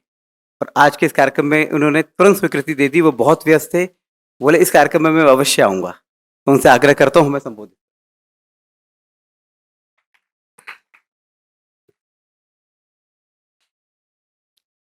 ओम शांति। दादी जानकी जी के इस ब्रह्मकुमारी आंदोलन से जुड़े रहने का मेरा भी सौभाग्य मुझे मिला। और आज के इस मौके पर जहां हमारा मन करता है कि दीदी शिवानी को हम कहीं आधा घंटा चाहे 1 घंटा सुने, मैंने कहा आज तो वो कैप्सूल 7 मिनट में ही मिल जाएगा। ये सोच के मैं चला था, लेकिन ईश्वर की नियति, आज पूजनीय अशोक सिंगल जी की शोक सभा थी और कुछ और कारणों के कारण नीचे ही था। हालांकि मैं आप सभी को प्रणाम करता हूँ। मंच पर उपस्थित भाई जी ब्रजमोहन जी, भाई सुरेश ओबराय जी, दीदी शिवानी जी, नीले एंड लिज हॉजकिंसन जी, और भारत की आत्मा को संस्कृति के माध्यम से, साहित्य के माध्यम से जो एक जोड़े रखने का काम प्रभात प्रकाशन के माध्यम से जो हो रहा है, मैं साधुवाद करता हूँ, प्रणाम करता हूँ उस पूरे परिवार को, प्रभात प्रकाशन परिवार को और उपस्थित प्रभात जी को। प्रभात जी कह रहे हैं कि इस कार्यक्रम के लिए मैंने 1 मिनट भी नहीं लगाया ये कहने में कि मैं आऊँगा, बल्कि सच ये है कि इस कार्यक्रम के लिए मैंने उनसे कहा था कि मैं इस कार्यक्रम में आना चाहूँगा। अब वो कह रहे हैं पोल खोल दिया आपने। दिक्कत ये थी कि उस दिन ये 2 किताबों के कार्यक्रम के लिए आए थे कि इन दोनों में आपको रहना है। मैंने दोनों का मजमून पढ़ा और मजमून पढ़कर पहले के बारे में कहा कि मैं इस कार्यक्रम में नहीं आना चाहूँगा, और इस कार्यक्रम में, मैं दादी जानकी जी वाले कार्यक्रम में मैं आना चाहूँगा। बात सच्चाई है कि मेरा सौभाग्य है दादी जानकी जी के चरित्र के बारे में, इतिहास के बारे में, भविष्य के बारे में कुछ भी कहना छोटा मुंह बड़ी बात हो जाएगी। जितना बड़ा काम मानवता का, और जिस आज पुस्तक जिसका हम लोगों ने लोकार्पण किया है, शांति और प्रेम का रास्ता। वास्तव में अगर हम किसी से पूछें कि जीवन की इच्छा क्या है, कोई कहेगा बस भरपेट खाना मिल जाए, कोई कहेगा 2 जून की रोटी मिल जाए, फिर कहेगा कपड़े पहनने को मिल जाए, सर छुपाने को एक छोटा सा घर मिल जाए। लेकिन फिर अंतिम तलाश की दौड़ में दौड़ते दौड़ते, वो मैं पेशे से चिकित्सक भी हूँ, वो कहता है कि मानसिक और आत्मीय सुख मिल जाए, शांति मिल जाए और लोगों का प्रेम मिल जाए। मैं समझता हूँ ये उसकी अंतिम इच्छा के तौर पर भी होता है कि बस सब कुछ मिल जाए, कुछ ना मिले तब भी कोई बात नहीं, लेकिन आत्मीय और मानसिक सुख और लोगों का प्रेम, परिवार का प्रेम, समाज का प्रेम, देश का प्रेम। और उसकी परिभाषा बहुत बृहद है। वो छोटा मेरी सोच वाला आदमी होगा, वो कहेगा ठीक है, पत्नी का प्रेम मिल जाए, बच्चों का प्रेम मिल जाए तो ही काफी है। दूसरा आदमी कहेगा मेरी जात बिरादरी का प्रेम मिल जाए, मेरे समाज का प्रेम मिल जाए, मेरे प्रदेश का प्रेम मिल जाए। कोई कहेगा मेरे पूरे देश का प्रेम मिल जाए। उससे ऊपर दादी जी जैसे लोग, जिन्होंने कहा मुझे पूरी मानवता का प्रेम मिल जाए, पूरी ह्यूमैनिटी का ही नहीं, जलचर थलचर उनका प्रेम भी मुझे मिल जाए।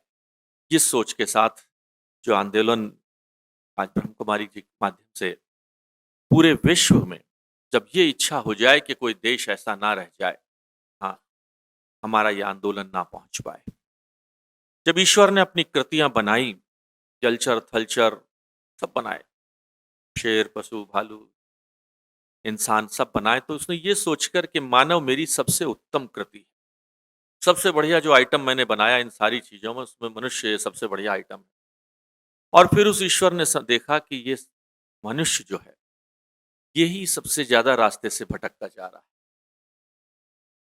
अब उसके पास इस अपनी सबसे बनाई हुई कृति, अगर वही उस रास्ते से भटकती जा रही है तो उसे अपने अस्तित्व को भी खतरा होने लगा। उसने कहा ये बिगड़ता हुआ मानव कहीं उस दुधारी तलवार की तरह से कहीं तलवार उधर चलाते चलाते कहीं मेरी तरफ ही ना चला दे। और कोई बड़ी बात नहीं, इस मनुष्य से आप कुछ भी अपेक्षा कर सकते हो। हमने अपने अस्पताल के कमरों में कुछ भगवान के चित्र लगा रखे थे, शिव जी भगवान का, बाबा का चित्र लगा रखा था। तो एक दिन नीचे से कॉल आई कि साहब एक मरीज एक कमरे के अंदर हल्ला गुल्ला हो रहा है। फिर दूसरी तुरंत कॉल आई जल्दी आओ, शायद वो पागल हो गया है या। तो पता चला कि उसने वो जो तस्वीर ऊपर लटक रही थी उसको नीचे उठा जमीन पर डाल रखा और अपना जूता उठाकर उस पर तेजी से बाबा शंकर की तस्वीर थी, दोष उसका भी नहीं। उसने कहा हे ऊपर वाले शंकर भगवान, मैंने इतने तेरे सोमवार के व्रत किए, इतने लोटे तेरे ऊपर जल चढ़ाया और तूने मेरे 13 साल के बच्चे को ब्लड कैंसर कर कर उसे दुनिया से उठा लिया।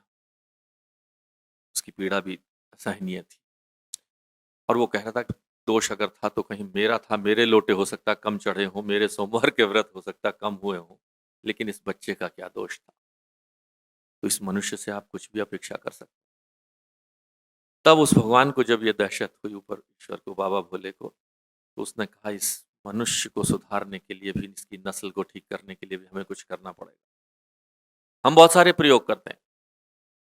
गेहूं 1 क्विंटल पैदा होता है 1 बीघा में। उसने कहा नहीं, जनसंख्या बढ़ रही है, 1 क्विंटल से काम नहीं चलेगा, ऐसी फसल लगाओ, गेहूं की बीज बनाओ जो 5 क्विंटल पैदा करता हो, 6 क्विंटल 10 क्विंटल पैदा। आम की फसल, ये फसल आम छोटा है, बड़े साइज का आम बने, कलम लगा। सवाल ये था आम की नस्ल हमने सुधार ली, जानवरों की नस्ल हमने सुधार ली, नस्ल हमने सुधार ली, बिगड़ते हुए मनुष्य कौन सा? ये आंदोलन जब ब्रह्म कुमारी आंदोलन के माध्यम से बाबा के आशीर्वाद से दादी जी जैसे लोग मिले जो सामने वाले को मिल के तो गुस्सा ना करें और भी भाई की कथा के दिल के भाव को और इस तरह की व्यवस्था अगर हम अपने विचारों से अगर परिवर्तित कर, अपने आप को तो मैं बदल सकता हूँ, लेकिन दुनिया को बदलने की ताकत, और वो भी खास तौर पर एक नई पेड़ की लकड़ी टहनी हो, उसे तो आप टेढ़ी मेढ़ी मोड़ दीजिए, वो जो हमारे सूखे हुए पेड़ की तने जो मोटे हो चुके हैं, अब इनको बदलना तो संभव नहीं। दादी जी ने उस आंदोलन के माध्यम से कहा ये तो सिखाएं, वाको ही मैं अगर बदल दूं, इनके में भी अगर कुछ परिवर्तन ला दूं, बात बहुत बड़ी सोच थी। मैं जब पहली बार शिवानी का मैंने पहली बार सुना, मेरे साथ कुछ थोड़े से उत्पाती तत्व भी मेरे साथ थे। और उस करीबन 40 मिनट के अंदर जब हम लोगों ने सुन लिया तो उन्होंने कहा ये बातें अच्छी, और पूरी हमने नहीं सुनी क्योंकि हम बीच बीच में अपनी शरारत करते, और उसमें उन्होंने कहा इस प्रोग्राम की रिकॉर्डिंग मिल सकती है। अच्छी बात सीडी अवेलेबल थी साथ साथ ही प्रोग्राम के बाद। वो लोग लपके पहले हमें वो सीडी चाहिए और फिर उन्होंने वो चारों सीडी देख कर वो फिर इस परिवार से जुड़ गए, आ गए, बल्कि हमें अभी उस परिवार में जाना है। आज 3 पुस्तकों का आज मोचन आज हुआ है। समझता हूँ इस आंदोलन के लिए हम सब लोग यहाँ एकत्रित और मानवता का स्तर उठाने का जो बीड़ा उठाया हुआ है परिवार ने, बाबा की कृपा रहेगी तो एक दिन ऐसा आएगा हम सब लोग नतमस्तक होकर अपने आप को ही सबको, पूरा मानवता, पूरा देश, पूरा विश्व इस मानव परिवार का सदस्य होगा और फिर जैसे शरारती तत्व कहीं। मैं आप सभी को प्रणाम करता हूँ, क्षमा याचना करता हूँ, कुछ प्रोग्राम में भी थोड़ा सा बदलाव लाना पड़ा। आप सभी को पुनः प्रणाम।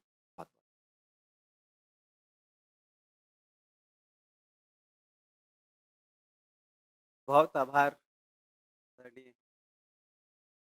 हम कार्यक्रम के अंतिम चरण में हैं।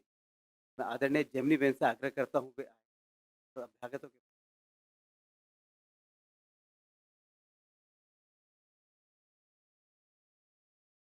Hi, Shivani. Speak. Okay. I'm really very pleased to hear wonderful things about Dadi ji. In fact, I took my spirit Dadi 38 years ago.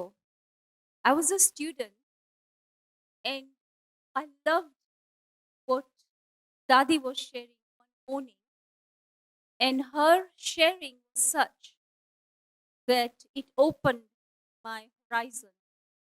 It made me think that if I really want to make a life which is not ordinary life, something that Dadi uses in her terminology, and that is कभी भी अपने को साधारण नहीं समझना. This is her code word, sadharan. She doesn't like ordinariness. I've thought about this very deeply. Why is it that Dadi doesn't like the word ordinary? We heard so many examples. Dadi doesn't like anyone think any negative, any waste. She doesn't like anyone looking at anyone defects. We heard all that. Why do I say that? I am not an ordinary person because Dadi's vision is the vision that really uplifts humankind. She wants to see every person on this earth experiencing God's love, God's peace, and the happiness. She doesn't like to see a sad face. I'm very happy today that Ocean Publishing, Prabhat Prakashan, lovely name. It's not a coincidence. It has to be that. It is meant to be only Ocean Publishing who India. And I really want to thank them from the bottom of my heart for bringing this book to the people here in the Indian continent. And really, this book is not just a book like an other ordinary book. It's a book that is going to enable each and every person opens the page to enlighten their lives. Today on the dais, I was seeing have many years of experience souls who are seated here. They have so much to share, and this is why this is an ocean. So it is really Ocean Publishing, and this is an ocean. We've heard thousands of talks by Sister Shivani, Resh, and Sister Liz Hodgkinson, who has written more than 50 books. She's such a well-written author and such a wonderful writer. And Brother Neville, who has shared beautifully from the point of science to the spirituality in our lives. So really, he has married these two areas very well and brought this to the world for their understanding that science is not something far away and it's not something only few handful can understand and live it and experience it, but really we need to marry science and spirituality. And really, beautifully, Neville has done this for the people, not only in the West, but people all over the world. So I really want to thank each and every one of you here on the dais who have come today to bring a beauty, these lovely, beautiful publications, Inside Out, I Know How to Die, I Know How to Live, and A Century of Service. I'm sure it's going to enlighten everyone's life and it's going to be a lot of happiness and more wisdom in our lives. And I really want to thank from the bottom of my heart our dear brother Bridgemont Bhai, who came here specially. Bless us all, and not to forget my dear brother Mahesh Sharma ji, who made this possible, and without even looking at the book, he said yes.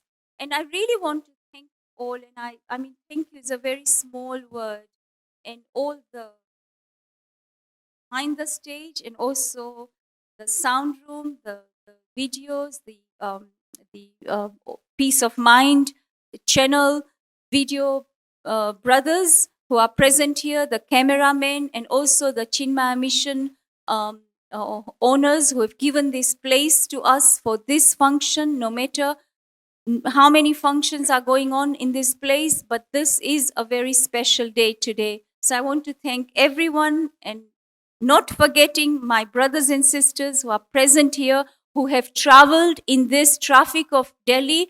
I now understand it's not easy. I come from London. Actually, London was not what it is today. London is competing with not quite Delhi, but we also have traffic now in London roads, and the traffic is building up everywhere in the world. So that's another problem that we have to tackle. But I really want to thank you all for coming, making your time worthwhile, and taking away with you these beautiful experiences for this evening. Thank you very much. Thank you.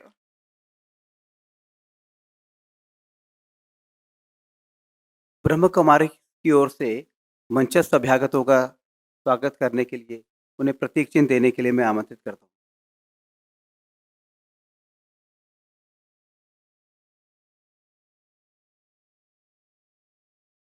पहले आदरणीय doctor Mahesh Sharma ji को स्मृति चिन्ह स्वरूप भेंट।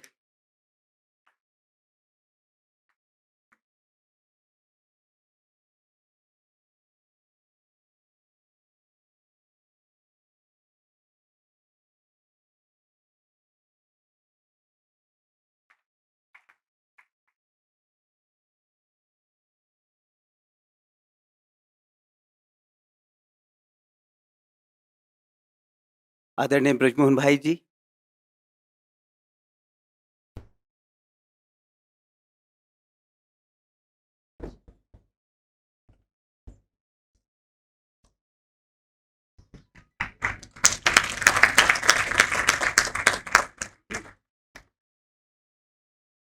आदरणीय सुरेश ओबरॉय जी,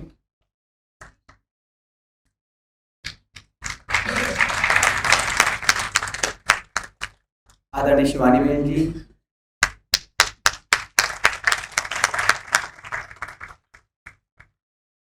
miss Liz Hoskinson,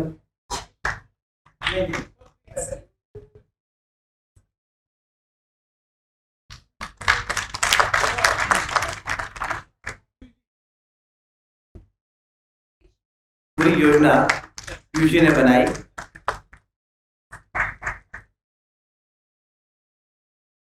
कार्यक्रम का पहला चरण समाप्त होता है।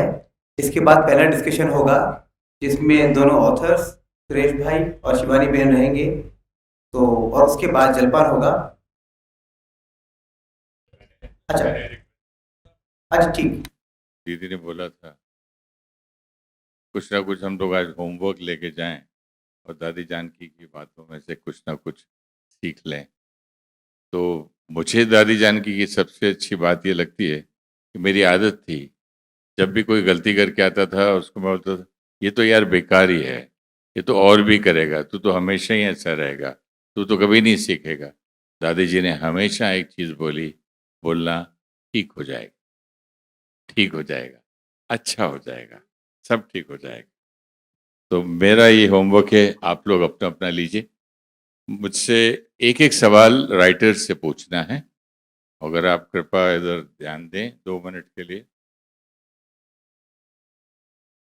और इन्होंने इतनी मेहनत से लिखा है कि रिस्पेक्ट के लिए एक सवाल। लिज ने लिखी है किताब। Liz you written book is called Dadi Janaki a century of service. I feel it is a kalpa. Would you? It took 40 years during which Adi served served abroad and all over the world in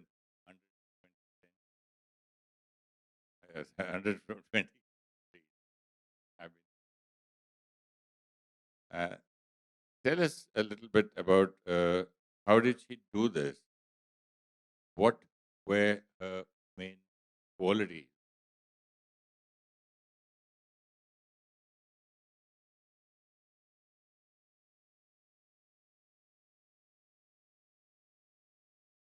I, I really over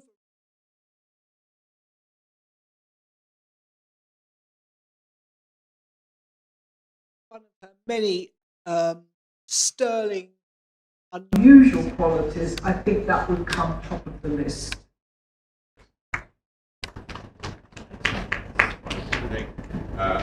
One more thing I saw here.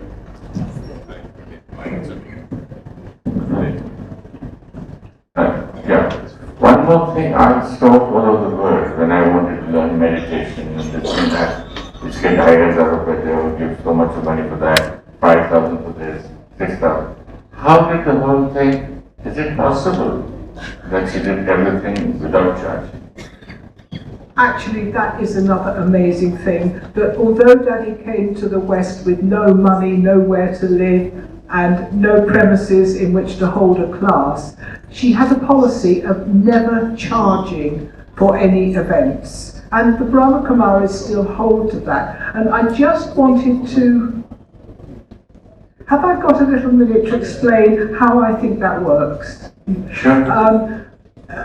There is some research to suggest that when you don't charge for an event, but obviously you will invite donations if people want to give, a lot of people, if they feel they've taken benefit from the event, will actually give more than if it's a charged event. If you charge 2,000 rupees for an event, and people pay that money, however much they enjoyed the event, they will never pay any more. But if you don't charge, often people are inspired to give because they feel they've benefited so much. Not everybody, but I think that is a principle by which Daddy has worked, and it has worked. And whether they give or not. It doesn't matter whether they give money or not. Then no donations are ever asked for, but obviously a lot of people, if they've taken a lot of benefit, will feel they want to give something back to keep the work going, to enable the organisation to continue. Daddy has always worked by that principle, and so far she's managed to balance the books. 2015, till this is happening, isn't it a little unbelievable? And everything on earth is being charged. It's not just unbelievable, it's, well, I mean, you couldn't make it up really, quite honestly, and it is so remarkable what she's achieved, but also outside India. Now, she's somebody from a very traditional Indian background, and to achieve what she's achieved outside India, I think is even more remarkable than if she had achieved it inside India. That's great. And are you lucky that you were chosen one to write this? Well, you could call it a labour of love, but it was a lot of hard work as well. Yeah. And what about Nehru? Your book says, what is the name of the book you've written? I know how to live, I know how to die. You really? Have I read it? You really know how to live and how to die? Do I? No, this is actually why, even after the idea for this book came up about 5 or 6 years ago, for 5 years I couldn't write it. I really couldn't. And it was as Shivani Ben was saying, it was as if Daddy was sending some power to me. She may even have sent me the illness that finally allowed me to write it. I wondered about this because I had an illness that sort of made me under house arrest for a few months, and it was during that time that the book emerged. So maybe... That's great. This house arrest while Baba Janki, blessings were with you. Board of writing, I think you must be learning about. Yes, it was wonderful to do this book actually. What did you learn about? how to live, because I'm finding it difficult to learn how to live. Yes. I'd rather ask you. But Yes. that I don't know. Well, So let's ask you about the living out. What did you learn while writing it? I What think were the experiences? what came home to me was Daddy's care with her thoughts. She won't allow herself to have negative thoughts, and thanks to the constant positive context that she puts on events, and she owes a lot to the wisdom of the Brahmakumaris to be able to do this. Thanks to that effort, she keeps herself in this very positive frame of mind. That then allows her to give so much to others. Then she receives blessings from others, and you get a kind of beneficial cycle. But normally we don't realize how much our thoughts give rise to our experiences. Actually, thoughts are really the acts of creation. And then our experiences come after our thoughts. Often we think, oh, my experiences are due to things outside of us, but really it's to the way we're responding to what's happening outside. I think that Shivani's books are very strong in demonstrating this also. Can I ask her this question too? Yes. Explain it. Can you explain this, please? What the thought first and how strong the thoughts are, and how to. What he means in short is life is a manifestation of thoughts.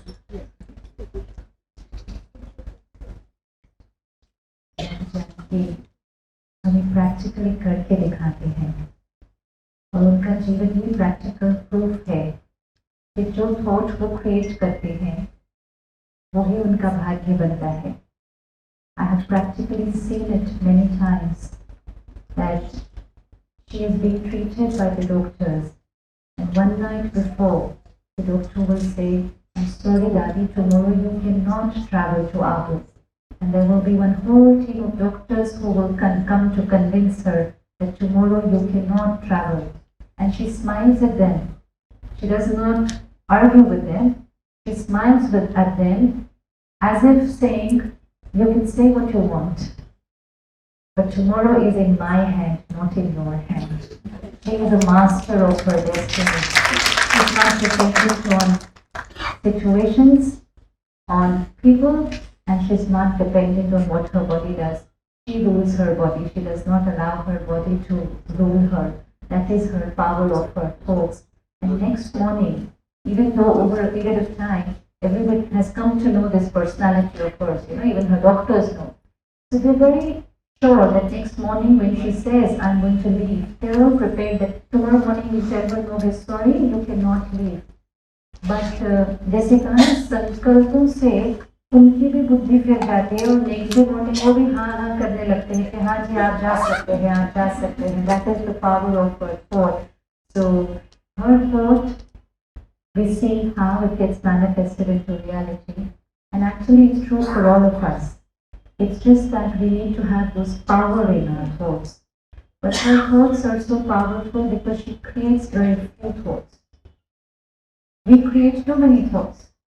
Once I was in a program in Pune with Dadi, and a journalist asked her, Dadi, आपको इतनी energy कहाँ से मिलती है कि आप इधर फिर उधर जाते हैं? So she said, जब वेस्ट ही नहीं होती तो मिलने का क्या क्वेश्चन है? He just looked at her because he thought that the answer would be something, very profound. एक लंबा आंसर मिलेगा कि एनर्जी कहाँ से मिलती है. She just said one line, waste ही नहीं होती तो और एनर्जी की जरूरत क्या है? So that is it. हम सब बहुत एनर्जी वेस्ट कर देते हैं, तो फिर हमें उतनी मेहनत लगती है, फिर हमारे विचारों में उतनी ताकत नहीं बचती, क्योंकि ज़्यादा सोचना फिर ज़्यादा बोलना, तो ना हमारे सोच में ताकत बचती, ना हमारे बोल में ताकत बचती, ना हमारे कर्मों में ताकत बचती है. लेकिन ऐसी महान आत्माएं सोचते कम, और जो सोचते वो श्रेष्ठ सोचते, फिर बोलते भी कम, लेकिन एक ही लाइन में जीवन जीने का तरीका सिखा देते, और फिर सिर्फ एक लाइन में ज्ञान नहीं देते, लेकिन जीवन जीने की तरीके की शक्ति भी दे देते हैं. तो उनके बोल में उतनी पावर होती है. So we get to learn so much that if we could also start slowing down our mind and create only pure and elevated thoughts, then our thoughts will become powerful. And powerful thought मतलब जो हम सोचेंगे बिल्कुल वैसा ही होगा। आज की दुनिया में हम लोगों के पास जाते हैं पूछने के लिए हमारे भाग्य में क्या होगा, जाते हैं ना? प्लीज बताइए हमारे भाग्य में क्या होगा। परमात्मा सिखाते हैं, दादी जी सिखाते हैं, जो चाहो वैसा भाग्य आप अपनी मर्जी से बना सकते हैं। परमात्मा आया है, परमात्मा को कहते ही भाग्य विधाता है। तो जैसे भाई साहब ने अभी कहा ना कि उस भाई ने कहा कि भगवान ने मेरे 13 साल के बच्चे को कैंसर क्यों दिया, मैंने व्रत भी किया, लोटा भी चढ़ाया, तो भगवान ने मेरे साथ ऐसा क्यों किया? क्योंकि बचपन से हम सुनते आए भगवान भाग्य विधाता। तो हमें लगा भाग्य विधाता मतलब जो हमारा भाग्य लिखता है, और परमात्मा ने सिखाया और दादी ने करके दिखाया कि भगवान भाग्य लिखता नहीं है, भगवान भाग्य लिखने का विधान हमें सिखा देता है, इसीलिए उसको भाग्य विधाता कहते हैं। तो दादी ने करके दिखाया, एक हमें पढ़ना ज्ञान मिलता है और फिर दादी के जीवन से प्रैक्टिकल प्रूफ मिलता है। क्योंकि कई बार ज्ञान जब हम लेते हैं भगवान से, तो कभी कभी सच्ची में ऐसा करना पॉसिबल है क्या, रियली हम ऐसा कर सकेंगे? दादी ने वो करके दिखा दिया। तो जब हमारे सामने आत्मा हो, उसने उसको करके दिखा दिया हो, तो फिर करने के लिए इजी हो जाता है। तो हम सब आत्मा को इतना शुक्रिया करते हैं, ज्ञान का प्रैक्टिकल प्रूफ बनकर दिखाया और हमें उस रास्ते पर चलना सहज करता। आज हम भी ये प्रण करते हैं कि कम सोचे। ब्रह्मा कुमारीज में आप आश्रम पे कभी आएंगे तो एक बोर्ड लगा होता है, कम बोले, मीठा बोले और धीरे बोले। तो सेम चीज, कम सोचे, मीठा सोचे और धीरे धीरे सोचे, तो हर सोच बहुत शक्तिशाली होगी। एक बार एक भाई सेल्फी पर आए, उन्होंने बोर्ड देखा, उनका कम भी बोलना, मीठा भी बोलना, धीरे भी बोलना, तो बोलना क्या फिर उसको तो ऑटोमेटिकली ही फिर उसकी संख्या क्या हो जाती है, बहुत बहुत कम हो जाती है, श्रेष्ठ हो जाती है, तो शक्तिशाली हो जाती है। तो हम जो थॉट क्रिएट करेंगे अपने लिए, अपने बच्चों के लिए, अपने परिवार के लिए। आज दिन तक हम सुनते थे कि दुआ करो, आशीर्वाद दो, लेकिन वो आशीर्वाद इतना शक्तिशाली हो कि हमने थॉट क्रिएट की और हमारे बच्चे के जीवन में वो प्रैक्टिकली हो गया। आज दिन तक हम महात्माओं के पास जाते थे कि आशीर्वाद दो, आशीर्वाद दो मतलब हमारे लिए प्योर पावरफुल थॉट क्रिएट करो। उससे हर बार तो हम नहीं जा सकते, तो ना हम अपनी थॉट्स को इतना पावरफुल बना दें कि हम अपने पर भी आशीर्वाद करें, तो जो हमारे सामने है उसको दुआएं देकर उसके जीवन में भी आशीर्वाद करते रहे। तो दादी ने हमारे ऊपर वो आशीर्वाद की, अब आगे हम सब औरों के जीवन में वो आशीर्वाद की एनर्जी लेकर जाएंगे। ओम शांति। डॉक्टर महेश भाई शर्मा, मुझे मालूम नहीं था कि कितने स्पिरिचुअल हैं। मैं इनको एक सवाल जरूर पूछूंगा और पहले जाने नहीं दूंगा। हाँ, नहीं, आपने बोला कि उनको जाने बिल्कुल नहीं जाने, लेकिन वो आए हमारे मस्जिद। नहीं, मुझे नेवल से पहले बात करनी। नेवल, नहीं, आपको लास्ट पकड़ के। Naval, the question here for you. People don't generally want to die. What does it mean, I know how to die? It means how to die on 3 levels. Firstly, there is a self that is a result of the conditioning in our brain. That actually misleads us a lot because we're in a muddled, difficult world. There's a lot of neural pathways programmed into our heads that lead us to behave in ways which we don't really want to do, but we've taken that on board from our old society, from our parents, from our schooling. Some of it is good, some of it is not so good. We have to die to that limited self. That's the first aspect of this dying. Secondly, when you learn to connect to the divine by dying from your conditions in the ways that Shivani Ben was describing, with silence, with managing your thoughts better, you connect to the divine, you connect to the supreme, and that connection allows you to understand that this body is something temporary, but you don't finish in that deeper sense when you leave this body. That gives you great confidence in your life.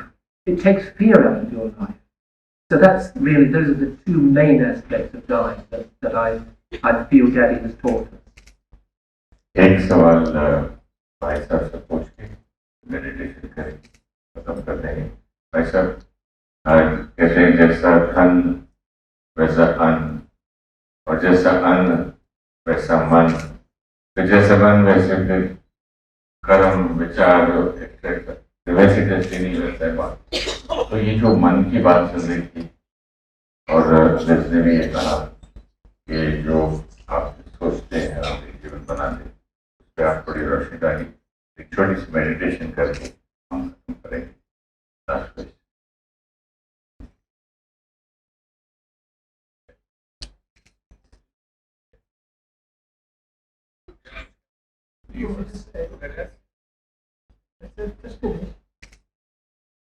Well, I'd like to thank you all for coming.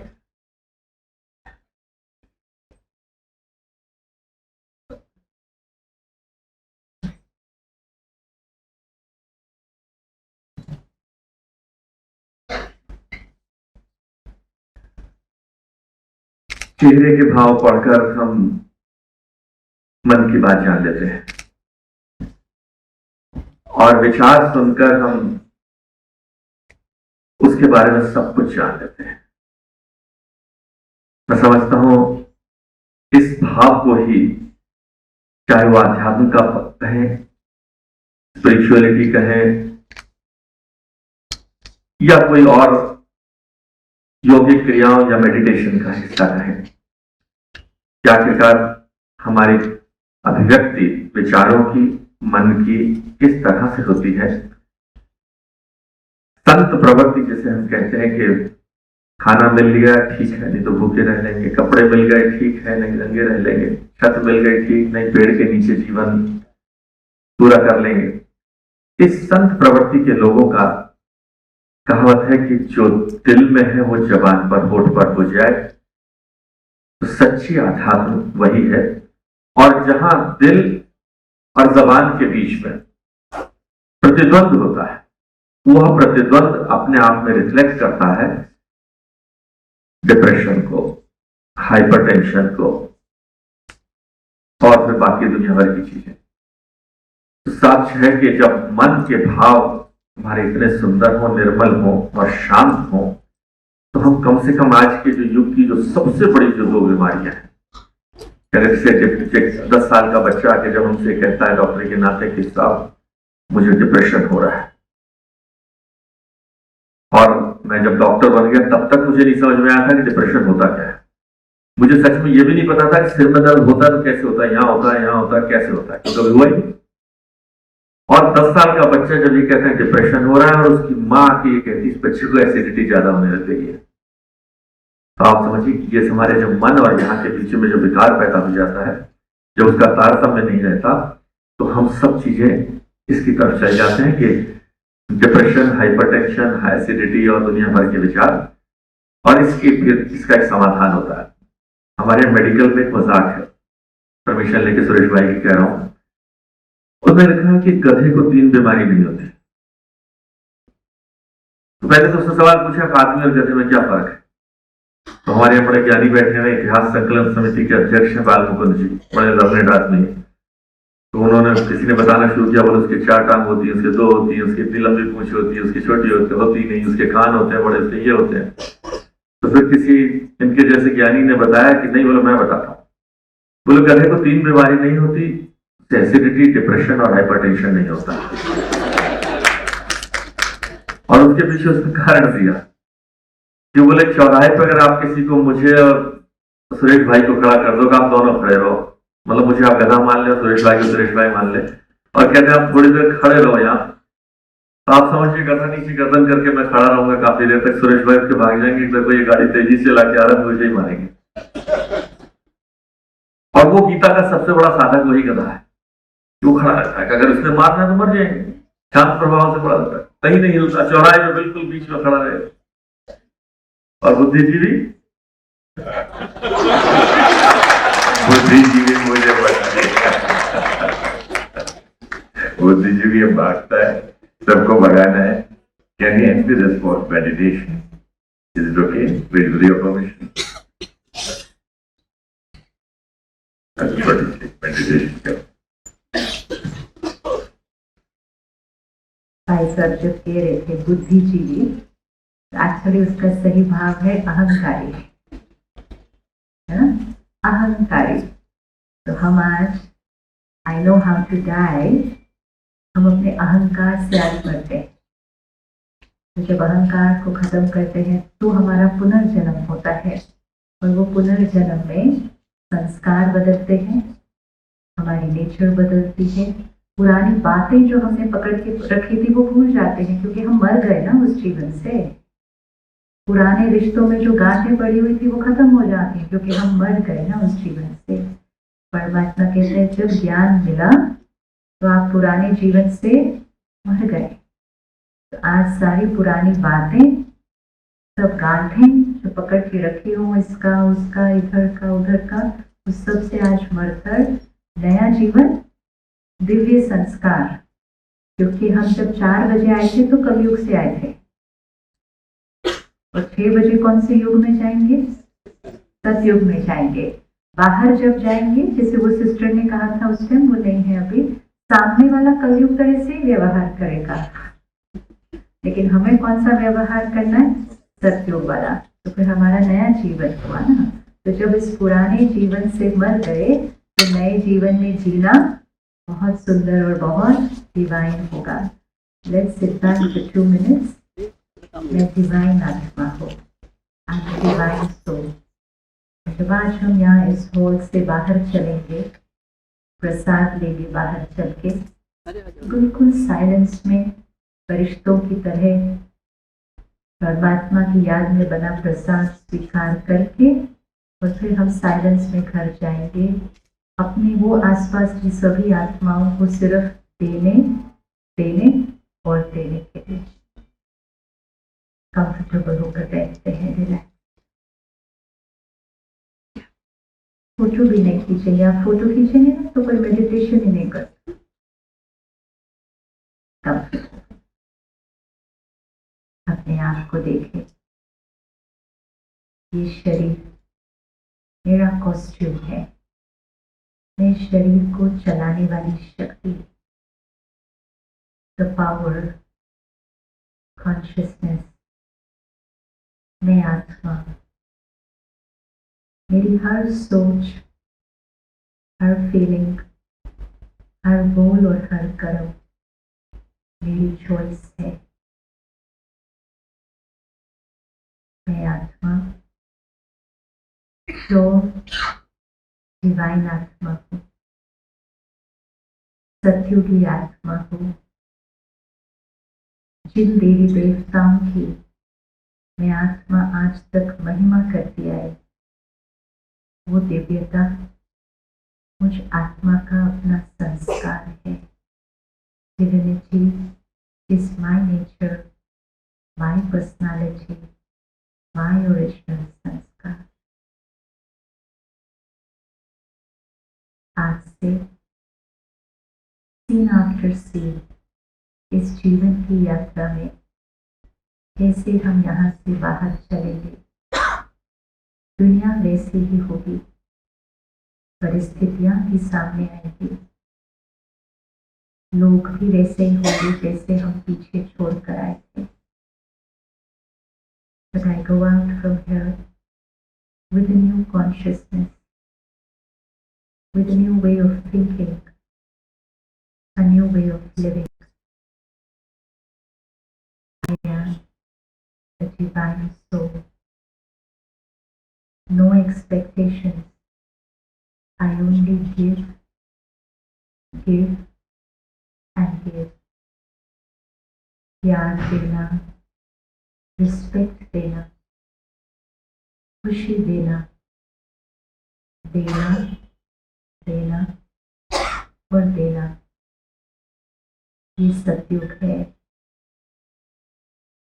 ये दिव्यता है। सतयुग को इस सृष्टि पर लाने वाली मैं दिव्य आत्मा। बिल्कुल इसी साइलेंस में, इन्हीं वाइब्रेशंस के साथ अब हम धीरे धीरे बाहर चलते हैं। एकदम साइलेंस में उठेंगे और साइलेंस में ही बाहर चलेंगे।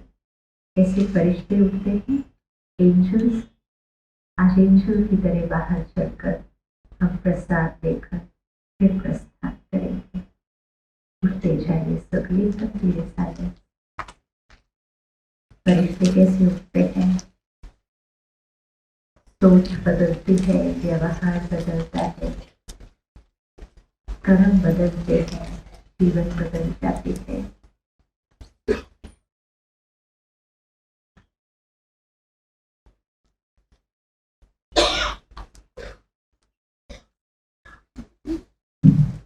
हम शांति, इसी शांति की स्थिति में जाएंगे बाहर। लेकिन जो भी के भाई बहन रेगुलर स्टूडेंट है ब्रह्म कुमारी के, वे सभी बैठ रहेंगे। पहले गेस्ट को बाहर जाने देंगे, पहले गेस्ट को प्रसाद के लिए जाने देंगे और जो भी बीकेस हैं वे सभी यहाँ बैठे रहेंगे।